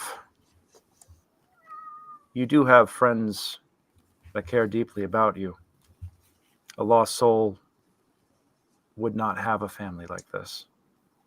Yeah, that's right. You don't. The thing about Casan is he didn't got friends. He got family. Exactly. Yeah. And that's probably the only reason I haven't lost my mind in this black eternity, which I'd very much like to get the hell out of. I see. Have I been out of character, trapped in here with the grumbling glowy crystal thing? No, you've actually total. You've been actually. I'm going to say that. Yeah, you know what? You have been, and you've seen what it looks like, although you can't comprehend what it is. Yeah. Oh, come on, Bailey! Don't stand on my keyboard. Come on. Nope, not on the keyboard, bud. I know you want to murder. It's okay. We're going to murder in a minute here, okay? You got to hang out for the murder. Okay. Bailey's like, hurry up and get to the dice rolling because I want to fuck some bitches up. You are aware of it, and it has been slumbering this entire time. And you have not dared do anything to potentially wake it. On a side note, then, I will caution that we keep our voices low. There's something else here. What are you talking about? Something else? Something else.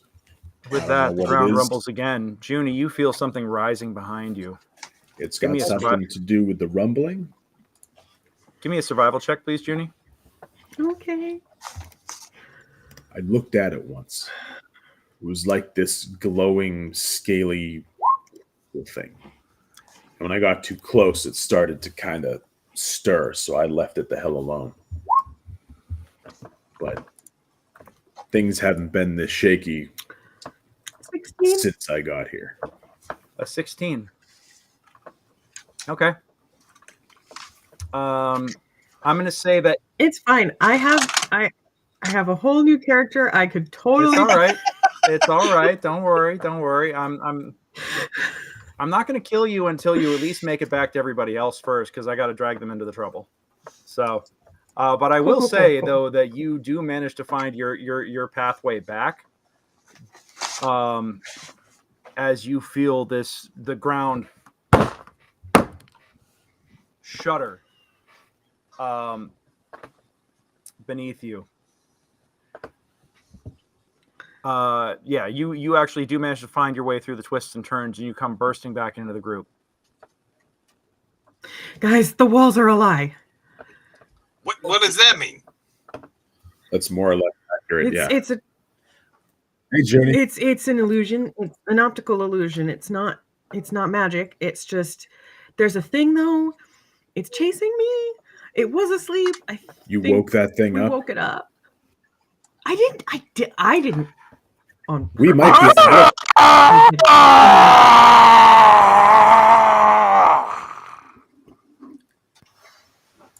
Echoing off the walls of the cavern is this gigantic, loud, screeching, like sound of metal grating on metal, and then a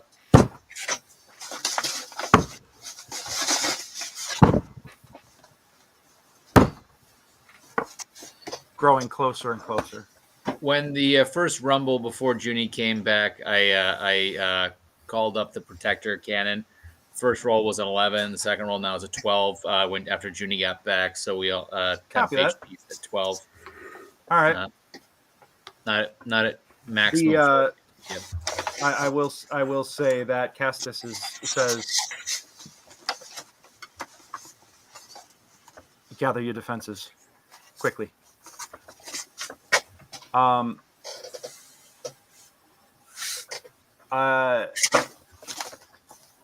Casan, you have no pact abilities right now. Yeah. Okay. Hold on one moment. While you are looking that up, can I tell that Casan has no magical abilities? Yeah. You know what? Give me a perception or an insight check, whichever is better for you. They are the same 20. Really? Yeah, you could tell that he has no magical aura or any sort of abilities about him. All right, let's give this man a little something here. Let's give him some bolstering magic. Then let's go ahead and give him this D3. You get to roll a D3 whenever making an attack roll or an ability check, and add the number rolled to that D20 roll for the next 10 minutes. Good. I'm going to need it as I start fighting with my fists. The one thing you do have is is a simulacra of your polearm. It is just completely non-magical. Okay.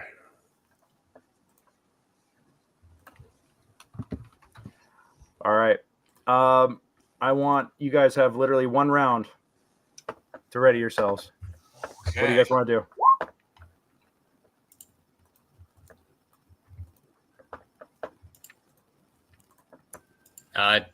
From the limited amount that we can see, is there any sort of defensive positions?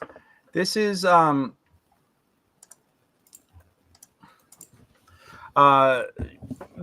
basically just an open cavern that you're in right now. There is no place to hide.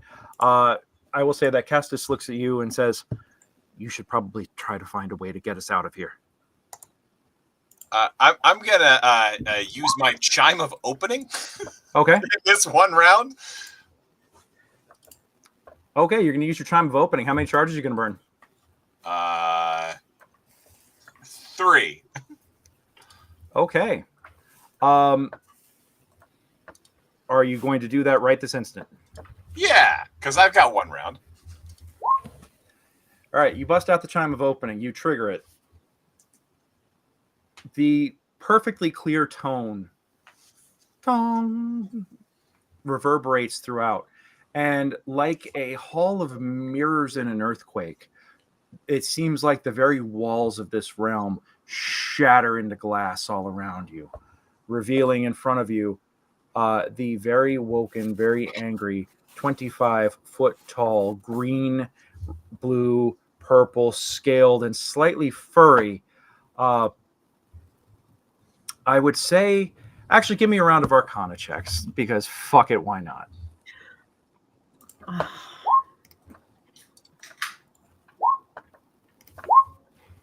Casan coming out of the gate swinging. 22. Yeah.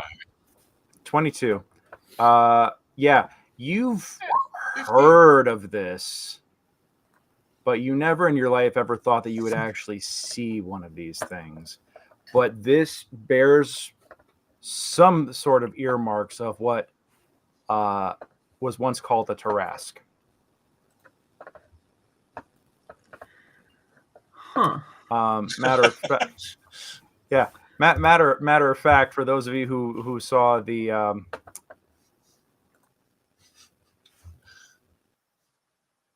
it's the background guy, huh?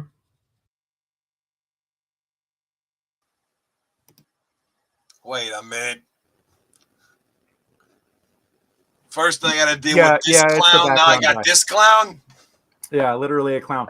Let's everybody else. What are your one actions? But because you have now revealed this thing and it sees you and it immediately lets out another ungodly roar, the likes of which I am not actually going to do right now because that fucking hurt my throat. I'm gonna get towards the back of the group. Okay. I'm very squishy. I guess as a bonus action, I will rage, so that way I can be ready for all right. attacking. Casan attempts to imbue his simulacrum glaive with his power, and nothing happens. Yeah, if that fails.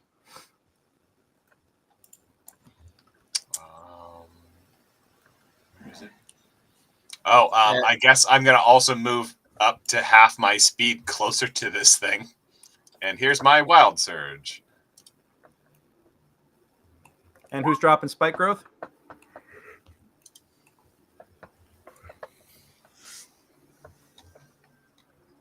It's probably Anton. If he. Okay. Let's talk initiatives real quick. Frankie, what'd you get? Oh, that's a good question. If you haven't rolled initiative yet, go ahead and do it. I have advantage on this now. Sweet. Won't matter. 13. All right, Tony, what you got? Looks like I have a totally respectable 7. Got it. Miggy. We're doing great. I have a very also respectable 6. Yes. All right, Casan. Living up to our total names. Disgusting, useless 21. Oh, for fuck's sake. Junie. I have a very unrespectable 4. Got it. All right. Also, still in this round, I would like to drop Cloud of Daggers. Okay, where do you want to drop it? Let me find the map here. I would like to drop it. Can I drop it where the spike growth is? Will it interfere? Because it's in the air. It could float over it. Yep, it can float over it. That's fine.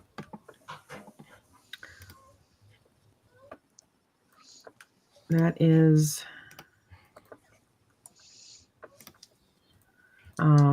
that's a 5-foot cube, so I guess towards the front of it. You can just put it like right in the middle there. Yeah, okay, we'll put it in the middle. I mean, he's a big boy. Yep.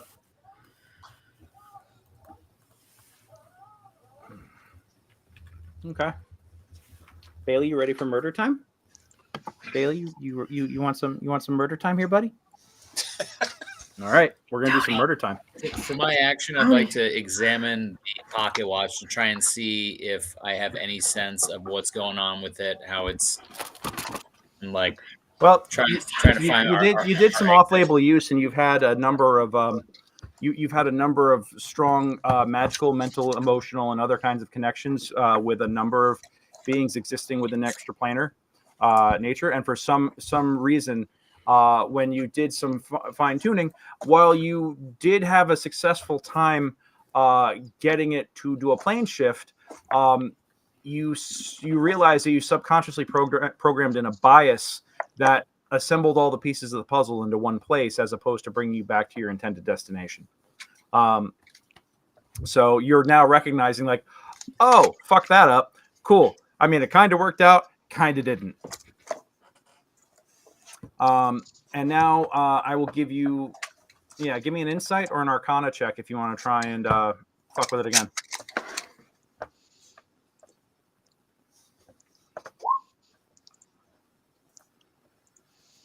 $27. 27. Yeah. All right. Cool. Roll me 1d4, please.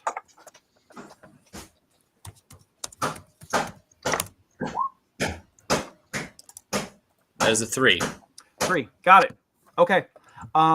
You think you have a feeling of how to get out of this situation.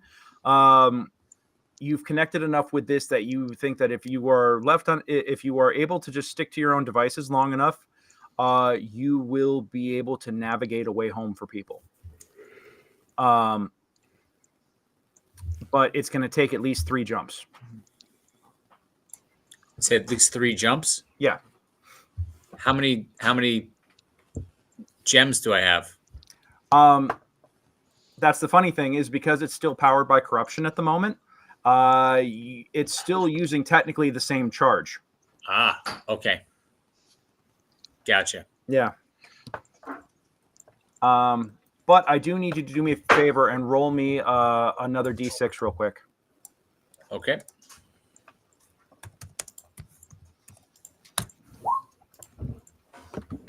All right. 3 again. Got it. I'm going to Facebook you a little detail here real fast.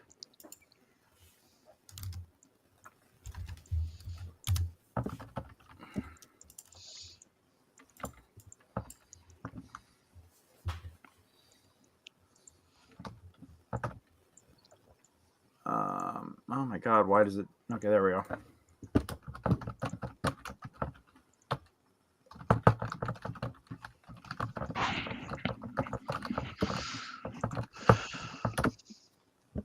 All right, I just Facebooked you a little detail. Alrighty.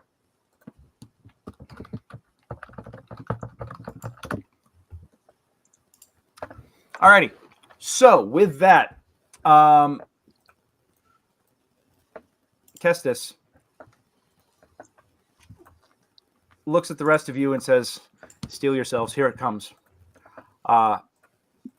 Draws his glowing mace, and immediately goes soaring up into the face of this thing without fear, and goes slappity slappity. And he comes in screaming.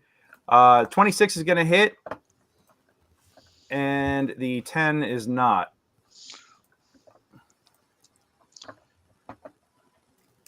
Oh, the 26 barely hits. But he is going to deal a decently respectable 25 points of damage.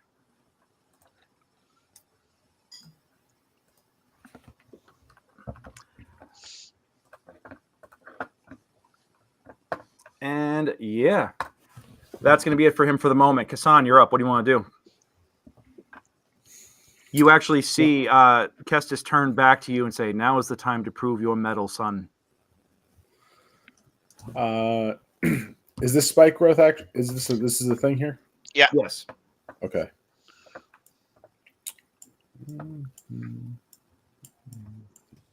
There's a cloud of daggers in the middle of it too. Just FYI.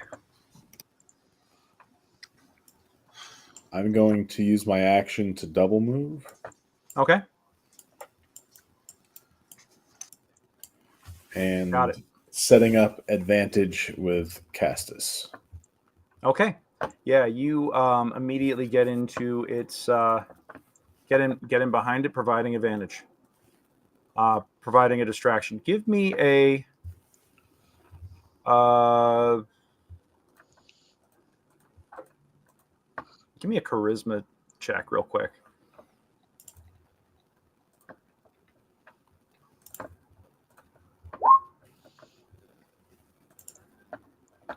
$15. 15. Okay, 15. With a 15, yeah, you actually do manage to try and get its attention a little bit. And as in response, it is going to... Well, first thing it's going to do is use its frightful presence. It stands, it roars. And you actually feel not just the room shake, but the entire plane of this existence shake. I need everybody to make a wisdom saving throw, please.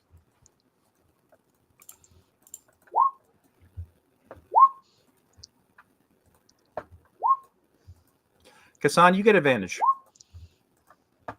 Okay.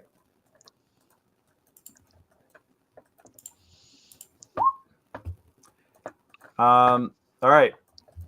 Casan, you get behind this thing and you hear it and you actually feel everything and you're just honestly pants-shittingly terrified. I'm going to say, though, that instead of running from fright, the diva, the presence of Kestis is enough to steal your resolve enough to continue the fight. You're each going to fight with disadvantage at the moment for any attack rolls that you're going to make.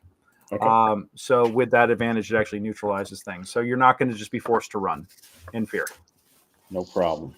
I get the sense the only way I'm hitting this guy is with a critical strike. Yep. I mean, well, we'll see what happens here. We'll see what happens. Like I said, I thought this through for a whole 5 minutes before I came up with this encounter. So we're gonna have some fun. In which case, it is now going to.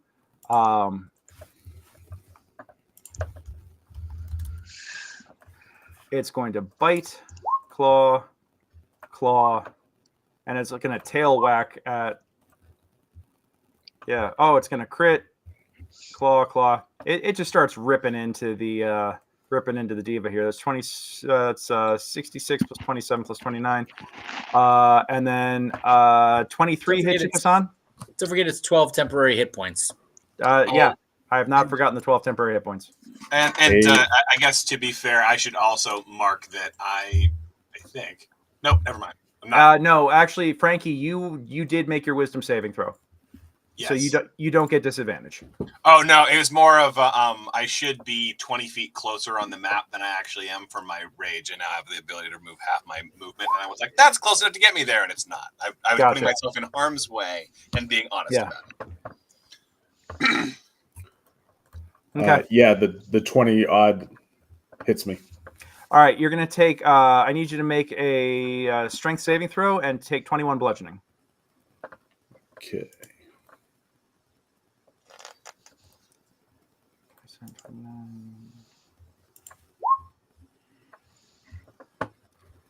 Oh, to go through, yeah. For second one was just I didn't think the first one went through, so that's going to be a 4. Gotcha. The strength saving throw. And you said 21 bludgeoning? Yeah, 21 bludgeoning. All right, you get knocked prone. You get your legs swiped out from under you. And this guy just starts ripping into Kestis. And he's going to take, oh my God, 110 points of damage in one round of combat. All right. Yeah, he's looking pretty fucked up. Frankie, it is your turn. What do you want to do? Oh my gosh. All right. Well, I don't learn so good. So let's go ahead and head straight for this thing. Try and attack it. I'm going to recklessly attack it. Go for it. Fuck it. So here we go. And you know what? I'm actually going to, with Reckless, you've got advantage anyway. So, but Casan Casan's prone at the moment, so he's not able to provide any sort of bonus. Okay, here we go. So moving my full 40 feet of movement all the way over here. And what are you doing? Recklessly attack it. Oh, sweet. That was super effective. I'm so glad that I recklessly attacked it. I'm going to say that you actually come charging up into it, and you just start like wailing on it as hard and as fast as you can, and you honestly just cannot break this thing's carapace at all. Well, the good thing is that I get an extra attack. So here Go we go. for it. Let's try it again. It's going great, guys. Just like we drew it up, no problem. Yep. There we go. Oh wow, 26. That's a hit. Hey, all right, something. All right. So is that one-handed or two-handed? I'm gonna say it's two-handed. Two-handed. All right. Cool. Well, it's magic though, so that it is works. magic. That's true. That counts. All right. Tony, you're up. What do you want to do? Okay. Do I have any sense of the distance with which I can pull individuals with me, or whether it's a case you had like a 27 or something in your Arcana? You actually have such an understanding of this thing that you could confidently shift everybody in this room at current range. Okay. Yep. I'm gonna try and do that. All right. Everybody. Cool. Am I able to isolate not the Tarrasque, or is it a blanket thing? Give me, because I'm not trying to Backstreet Boys. You know what? Fuck it. Give me an Arcana check. I'm gonna see if you can try to pull it off. I guess also part of the question. Let's see. That's an 18, but I guess what is the nature of the actual spell? Is it an evocation spell? No, this is a conjuration. Ah, fuck. Yeah. That's okay. Okay, so with an 18, I can't sculpt spell with this. Yeah, no. With an 18, yeah, you know you can shift everybody. You're just gonna hope that it's gonna work out for the best right now. Okay. All right. I'm gonna try. All right, you activate it. Everything shifts to white. You guys all go like rubber bands. Suddenly, you are all engulfed in flame. I need everybody to make a Constitution saving throw. Whoa!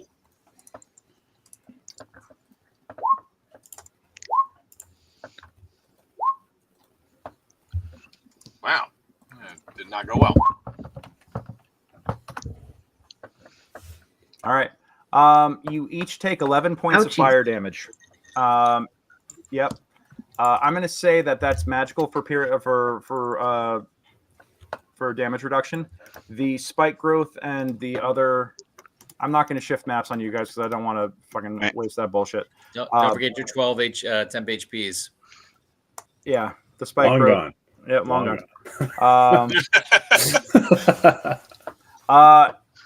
Big Chonky did come with you guys, and as a matter of fact, I'm going to have. He's going to take a legendary action at this point. He is going to attack. He's going to attack Frankie. Can I utilize my bonus action to pulse my protection cannon again? Yeah. Is for us up here. 25 to hit, 29 slashing, non-magical. That's going to be halved to 14. I'll take it. We're engulfed in flame. Are we still in a cavernous environment? No, you are everywhere you look right now. You feel like you are inside, almost on the interior of a volcano at this point. I'll give you guys an Arcana check real fast.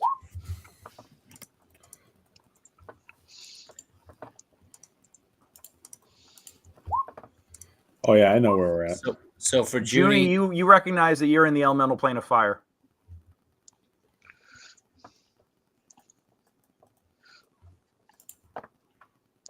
Aha. For Junie, Miggy, and myself, we're back up to 12 temp HPs again. Okay.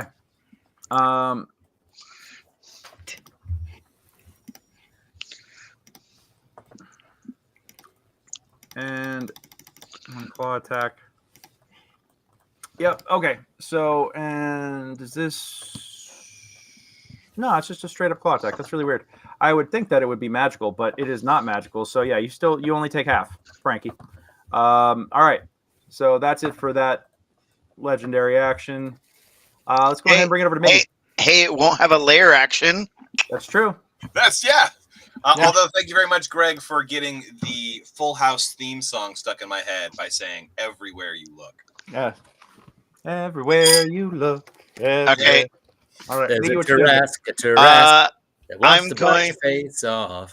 I'm gonna say, "Holy crap!" and I'm going to hit it with a sacred flame.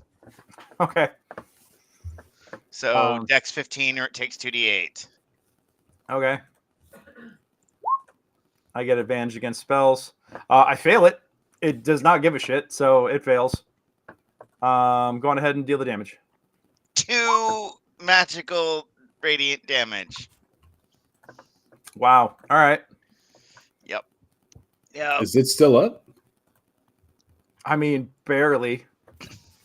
All right. Yeah, no. I died. I mean, it may still be alive, but I died when you said that. That was great.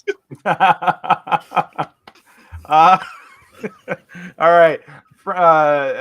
Anton, you want anything else? No, I'm just kind of like being here in case I need to use my bonus action for something. Okay, cool. Junie, you're up. Okay. Is there a ceiling? No, open sky that is just more fire raining. Okay, I was going to do something very clever, but I can't do that now. Okay, in that case, let's do ice knife. Okay, go for it. It's going to be a water knife pretty quick. Yeah. I'm going to say that you cast it, and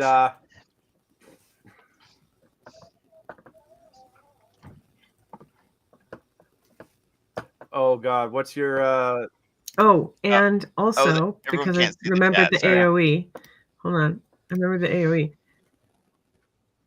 AoE. I would like to also use a sorcery point for careful spell. I think. Okay. I will say this: your ice knife just lands like it kind of like bounces off the carapace, and yeah, it just has no effect. The spell goes off, and it's just you could tell that it does not have any sort of effect on this thing. At all, even in the explosion. Yeah, even the explodey part, even if you do careful spell with it, he just legendary resistances it just because. Yep. What about the plane of fire itself? Is it extinguished by that 9 cold damage? No. Matter of fact, the explosion doesn't even really happen. The ice knife doesn't actually explode because it melts before it can explode. It's become steam. Yeah. Yay. Awesome. Well, that was a bad idea. Steam. Yeah. Okay. Hey, steam hurts. That's my turn. Waste of another spell slot. Hooray! All right. Hey, Annie. I have a really terrible and dumb idea. Yeah, what you got? What this thing might be able to break the chains. Oh, that's a good idea. That's a terrible idea. You know, as Frankie would say, it's so bad it's good. But we'll see. I don't know. Those chains are pretty big. It might also just tear through a whole bunch of the other army. All right. Well, let's see. We're gonna mace. All right. Kestis immediately just like starts trying to beat on this thing and get its attention, going, "No, fight me, you bastard!" And just continues to lay into it with no effect. Casan, what do you want to do? I am going to move around here. And I guess I will swing. I don't think there's much else going on. Yep. Just give me a Casan straight roll. land. Let's see how we do. Yeah. 6. Did I get it? No. Take You did 8 not. slashing damage. Oh, I missed. Yeah, you missed. All Yeah. right. I know. It's tough to believe. Crazy. You're really hard to ass us tonight. I know. All right. That's all I got. Okay. At this point, because I still have two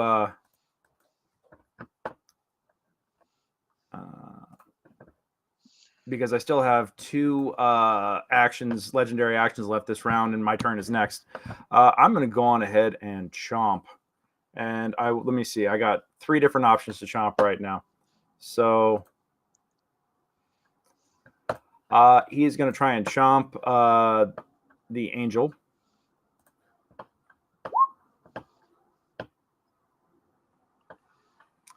And what did I get? Oh, yeah, 35 is going to do it for 34 piercing.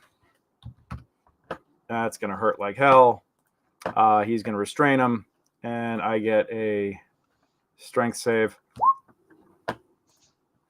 Yeah, fails. So Kestis is currently restrained within the mouth of the beast. And he's still trying to struggle against it with all of his might. He looks at you all and says, "Don't give up." And with that is swallowed into the maw of the Tarrasque.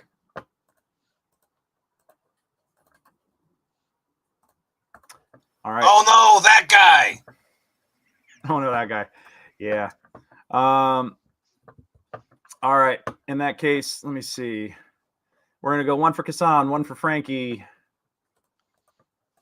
We're gonna do, because now it's my bad guy's turn. We're gonna do Casan, Frankie. That's a 34 and a 32 to hit. Casan, you're gonna take 40 slashing. Frankie, you're gonna take 33 cut in half, so you're gonna take real quick, because I'm being honest 16? here. Yeah. He does have advantage for my reckless attack. Oh, that's true. You should check to make sure that I did not just get crit upon. I mean, okay, if you insist. I did not crit upon you. Great. But you only take 16 damage. Hey! He is then going to come up this way, and immediately I countercharge it. Okay, that was not informed as a readied action. Sorry. Well, yeah. I don't have my bonus action to whatever. Do they not get attacks of opportunity? 1 bite, 2 claws, 1 with its horns, 1 with its tail. He's going to come up and try to bite. Well, yes, he'll take the. Go ahead and roll your attacks of opportunity, guys. We didn't hear you, Casan. I got a 12 this time. You got a 12? Yeah, that's twice as much as the last attack. All right, that's. I mean, you bounce a ringing shot off of its armored tail. Damn this thing. Yeah. 21 to hit on Miggy. Nope. Really? All right. So he's actually gonna. Yeah. No, that just hits. That just hits. Okay. He's actually gonna chomp down onto your shell. You immediately feel your ribs crunch, and you're gonna take. Let me see. That's gonna be 18 piercing, and I need you to give me a strength or dexterity save. I'll go with the dexterity save. That's a single to me, right? Yeah. Okay. Oh, come on. All right. You are currently restrained in its mouth. Anyone got an inspiration they can? Actually, Casan has inspiration noted on his sheet from who knows how long ago. Yeah, All Greg right. hasn't given us inspiration in a while. Yeah, it's that. Yeah, go for it. Good. Let's see, Tony. You're gonna get hit with a 35 for 29 piercing. Wait, what? Yeah, a 35 hit you. What? because about whether a shield will block all of that. Jesus Christ. Yeah. So that's still only a 13. Okay. No, I don't think there's any way, even with silvery barbs, that likely. You know, actually, you want to silvery barbs it? Yeah, at where we're at right now, I'm gonna silvery barbs. Okay. 37 to hit. You son of a bitch. All right, that's 30 piercing. Take 1 extra point of damage because fuck you. That's why. All right. All right. And Junie, you're gonna take a tail slap. 20 feet of reach. What's the? That's a 36 to hit for 19. Sorry, what? You get slapped with the tail for 19 bludgeoning. And Okay. I need you to make a strength save at DC 20.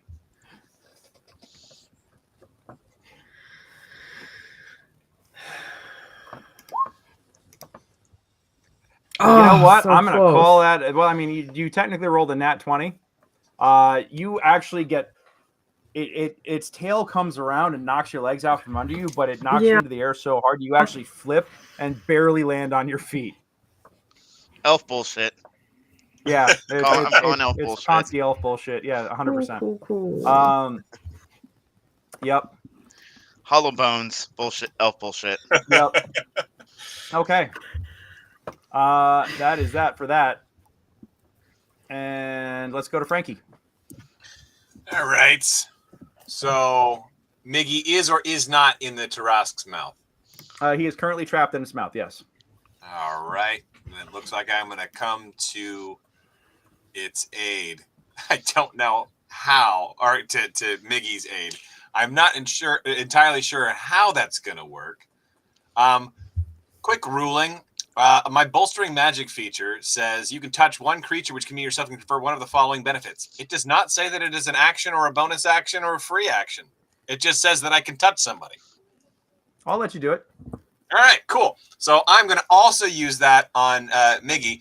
Miggy, would you prefer to have an extra D3 on an attack on all attack rolls and ability checks for the next 10 minutes, or would you prefer to regain a spell slot of 1d3 that will help determine what it is? Yeah, let's do spell slot. Spell slot. All right. You can get one of level 1 or level 2. I get back at level 2. Okay. I can do this one more time. All right, now let's try and get Miggy out. I know that this is dumb, but I'm still gonna do it. Taking him out of he's being grappled technically. Yes. Okay, so I have to make an opposed grapple against the Tarask. Yes. Well, I guess at least I get to do it with advantage. Although he's also very large. Yeah. Huge. So does it just cancel out? It's advantage and disadvantage? No, I'm going to say that just for the brass of it, I'm going to give you advantage on the roll. Cool. All right. Here we go. Athletics.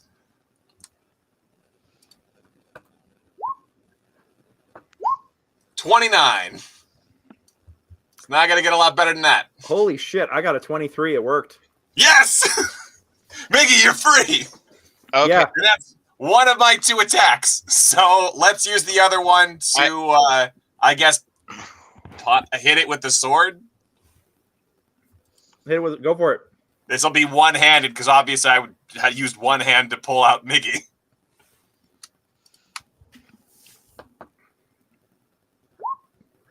$21.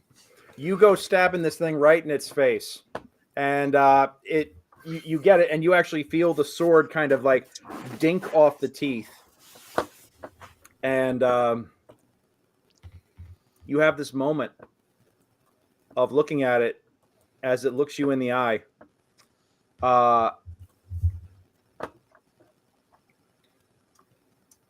And you look back at Miggy. You see that he's on the ground, covered in drool, bleeding, but safe for the moment. And you go, yeah, I'm okay with this. As it rears back and chomps down onto you. Yeah, checks out. 29 to hit. Yeah, that'll hit. Barely, but it doesn't. I need you to give me a attempt at a saving throw, please. Which kind? Strength or Dex. Oh, okay, great. I got advantage on my strength saving throws. So, do you want to give me both those things? Well, there's a Holy 26. shit! You got a 24 and a 26. Yeah. Oh yeah. Sorry, I accidentally rolled the second one. Yeah, 26. All right, I'm gonna say this.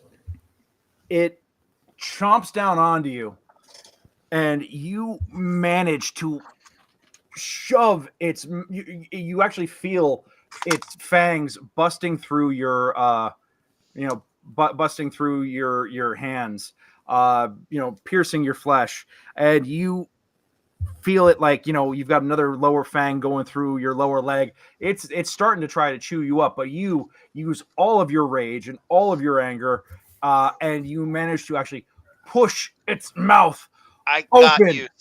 I got you, Frankie. I have a thing for this. I've been in a tiny space before. It didn't take. Yep. So you're going to take 14 piercing from that. All right. And is that 14 piercing already halved? That's already halved. Thank you. Yep. Anthony, what do you want to do?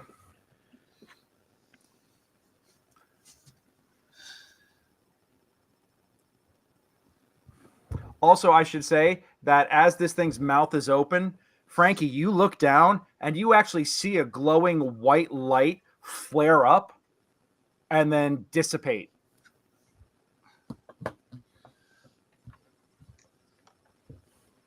Oof.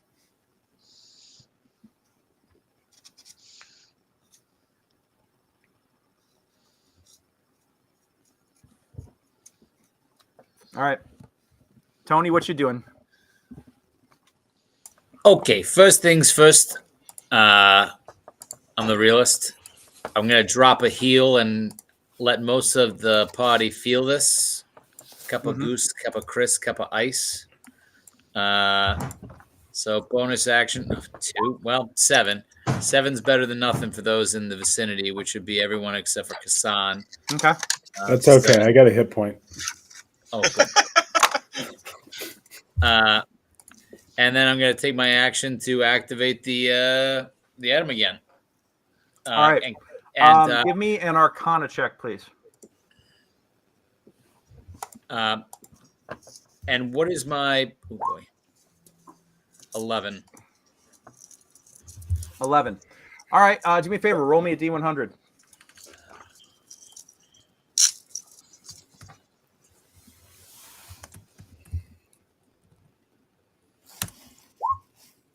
$32. Okay. Immediately, you go from the sweltering heat and fire and flame to... Well, the turtles are right at home. You guys are all underwater all of a sudden. Junie, however, you're going to be in trouble here in a second. But first, I need...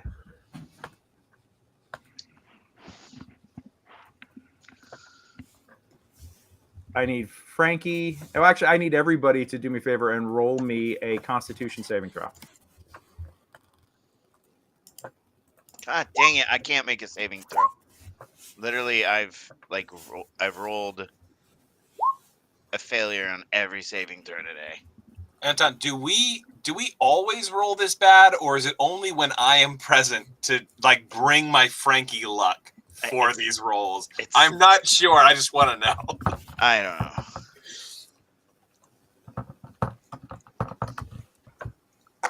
All right. Let's see. Junie, you got a 9. Junie, you're going to start to drown. And Anton. Sounds right. Yeah, with a 2.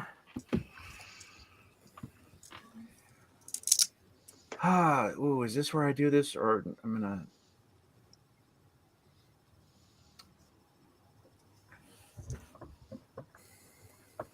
It's a whole ton of chaos. I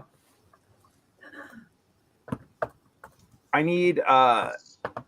Paulie, I want you to roll me the D100 one more time, please. Okay.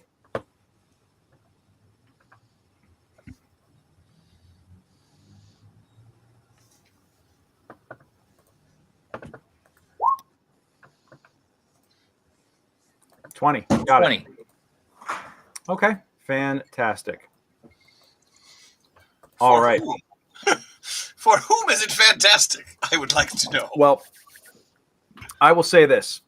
As you guys all appear in the water, what you do realize is that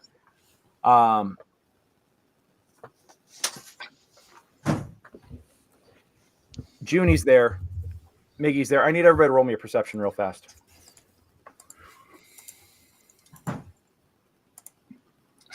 She's criminy.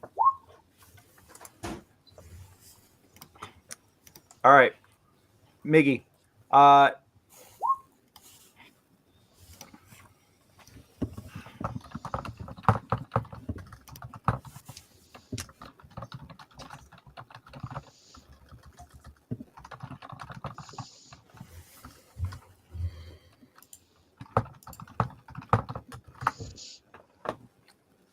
Seth, check the private chat real quick.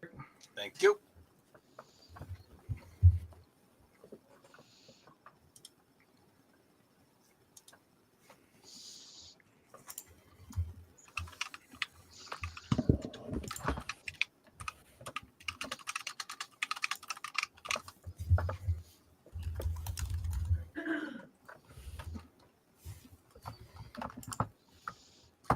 All right. So in that case,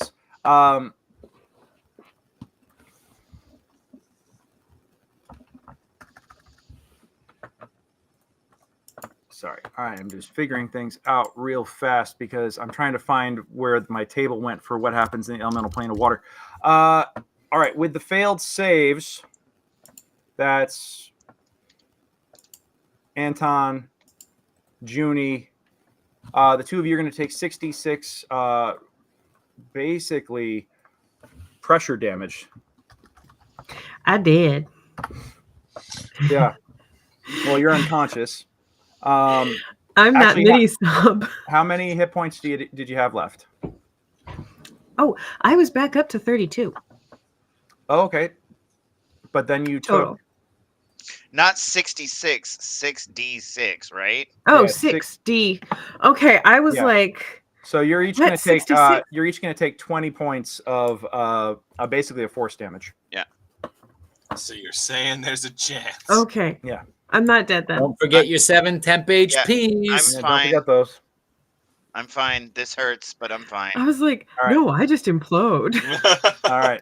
Lauren, Mickey, you're up. What are you did going to do? get those 7 Okay. temp HPs? I am going to do something crazy here. Mhm. He's trying to eat my brother, or Yeah. she, or it's trying to eat my brother. I'm going to swim right at the up to the Tress mouth, which is probably starting to drown itself too. Mhm. And so I shove my arm in his mouth, grab a hold of Frankie, and cast Wind Wall down his throat. I get a saving throw on that, don't I? Nope, it is an area. Yes. Wow. I- Wow. Are you about to pop a Tarask? I think I'm gonna keep it from drowning and save all of us.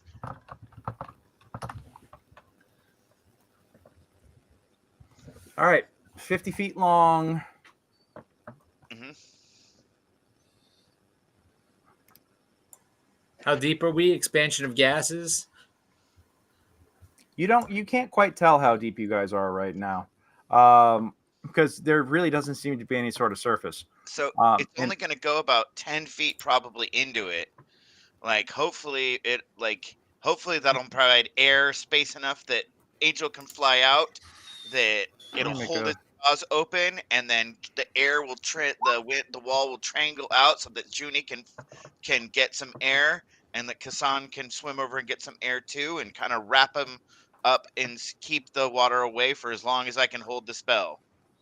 All right. What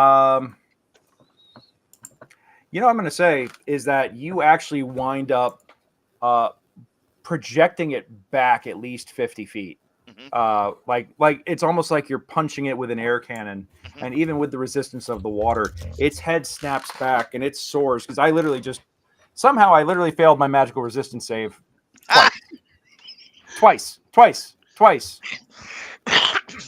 So, Now I need a opposed strength check to see who Frankie goes with. Dude, who's making that? Me or Anton versus the Tarask. Okay.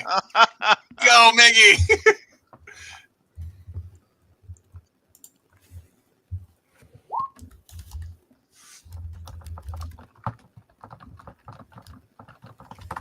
All right. I'm going to say that, unfortunately, my 20 means that Frankie goes soaring off in the Tarask's mouth. Out of your grasp.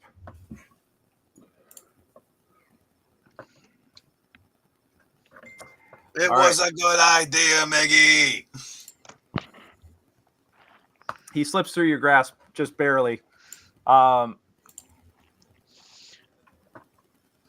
Junie, it's your turn. What do you want to do? Bonus action, I throw healing word on him. Okay. Okay. F6. Yes. Okay, what is happening now? So is it?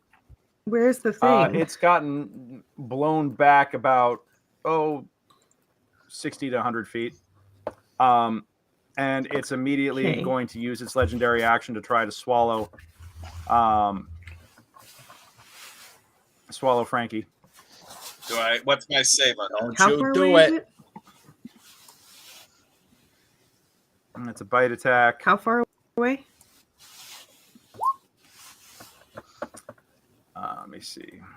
That's a 28 to hit. Yeah. Wait, hold on.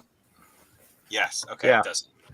It's going to be 34 piercing half, so 17 points of damage. Okay. Still hanging in there. All right, and you've got a DC 20 escape save. DC 20 escape with my athletics. Yeah. All right. Advantage. Yeah. Goodbye. Escaped. Yeah, you actually managed to just barely, like, as it brings its jaws down, you go to shell, and it shoots you out of its mouth. Yeah. I'm going to say it gets you about halfway there. Okay? Whoa. Yeah. Oh, Casan. What was your Constitution saving throw? The one that we rolled earlier? Yeah. I had a pretty good one. Let me 18. All right. 18, yeah. You've managed to hold your breath. Okay. And as we do that, this guy is going to start swimming towards y'all again. He's going to move. What's his movement here?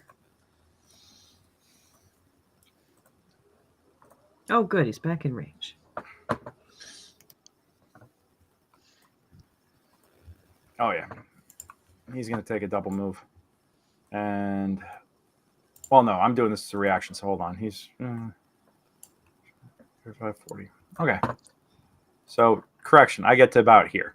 So, Frankie, he's going to come swimming up beside you. Okay. All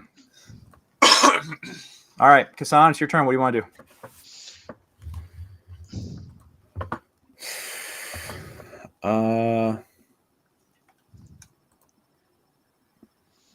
Damn. Can I call in a nuke? How do you want to do that? Pull out my radio. Sure, go for it. Yeah. Mm-hmm. Yeah. It's got a range of what, 20 feet? Yeah. Okay. Well, since I'm inside the threat radius, I'm just going to move over by Frankie and provide moral support. Okay. And perhaps... There's still a wall of wind right there. Oh, yeah, it's going to be fun. Can I try to hook my glaive onto the Tarask to ride it back to everyone else? Like, not actually attack it, but just kind of like... Give me, go on ahead and make an attack roll. All right, here we go. This is the All one right, that hits. Muad'Dib. It hits. It actually hits. It's a crit. Yeah, that's a crit. All right, I'm going to say that. Yeah, you actually do manage to hook onto it. All right. I'm now one with the Trask. I'm going to ride it around. All right.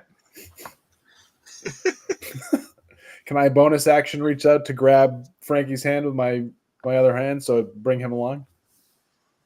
Sure. Yeah, you guys grab onto him, or you grab onto him.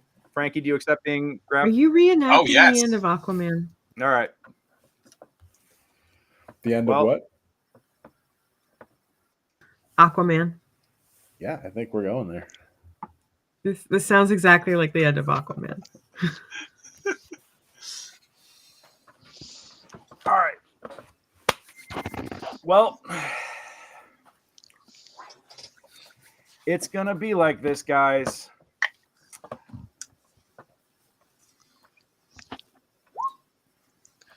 It turns around, grabs onto Casan, and chomps down. 34 piercing. Casan is immediately swallowed because he's unconscious. Yep. Frankie, I'm going to give you...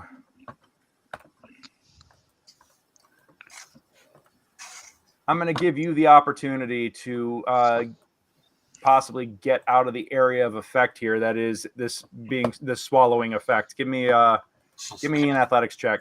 Okay. Athletics. There. Wait, why won't you?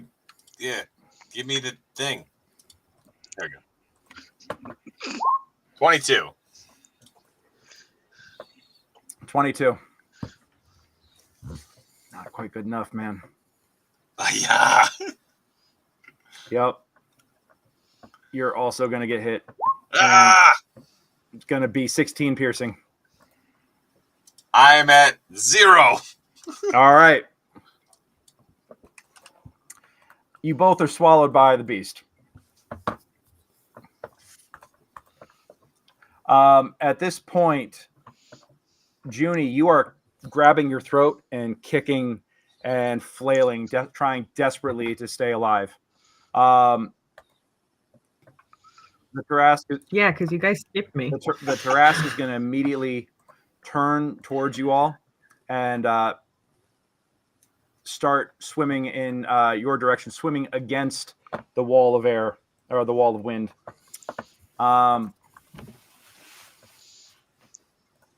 I'm going to say that it's now Tony's turn. Okay, yeah. This has been fun. It's been real. And Been Frankie, fun. I need a death save. Real fun. Oh. Can I see Frankie or Casan? Are they in the belly? You watch them get swallowed down. Like it grabbed them and just like shoved them into its mouth and swallowed them down. Okay.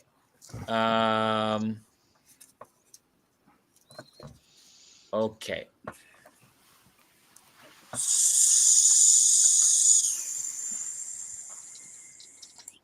So, yeah, I'm going to do kind of what I was...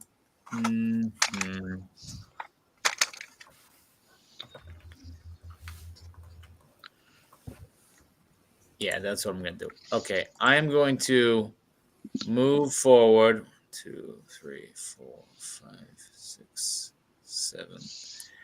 I'm going to bonus action send Tiny Tony with the instructions to because he has a healing potion to go Did down you make the your terrain. save versus frightful presence earlier?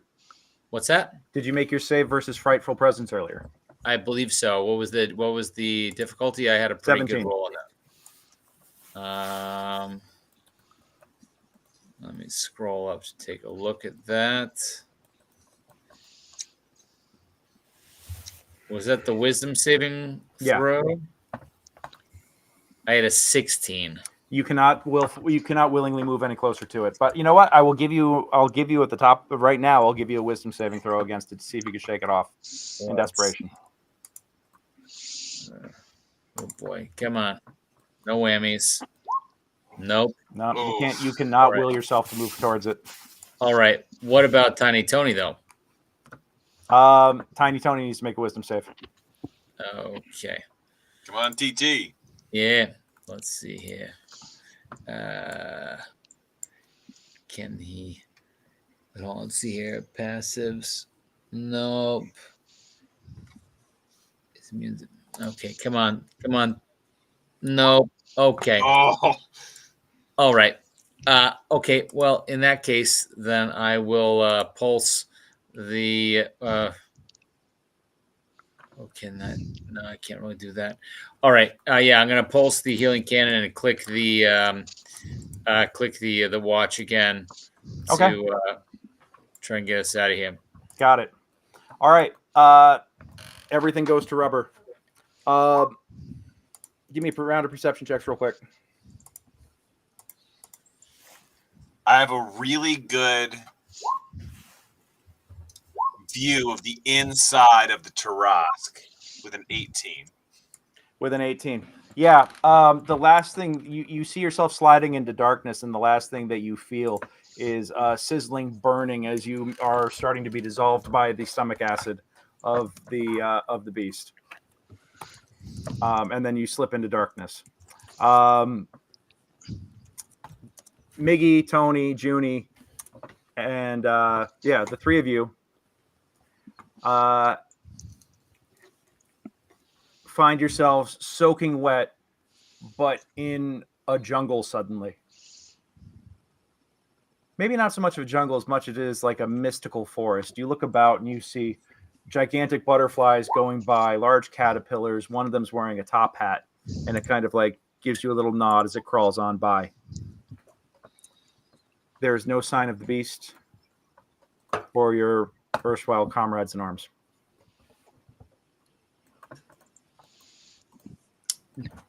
No! Were they too far? I go running the direction I think that they were. I don't think so. I don't think so. I don't think I did that. I go running after Miggy.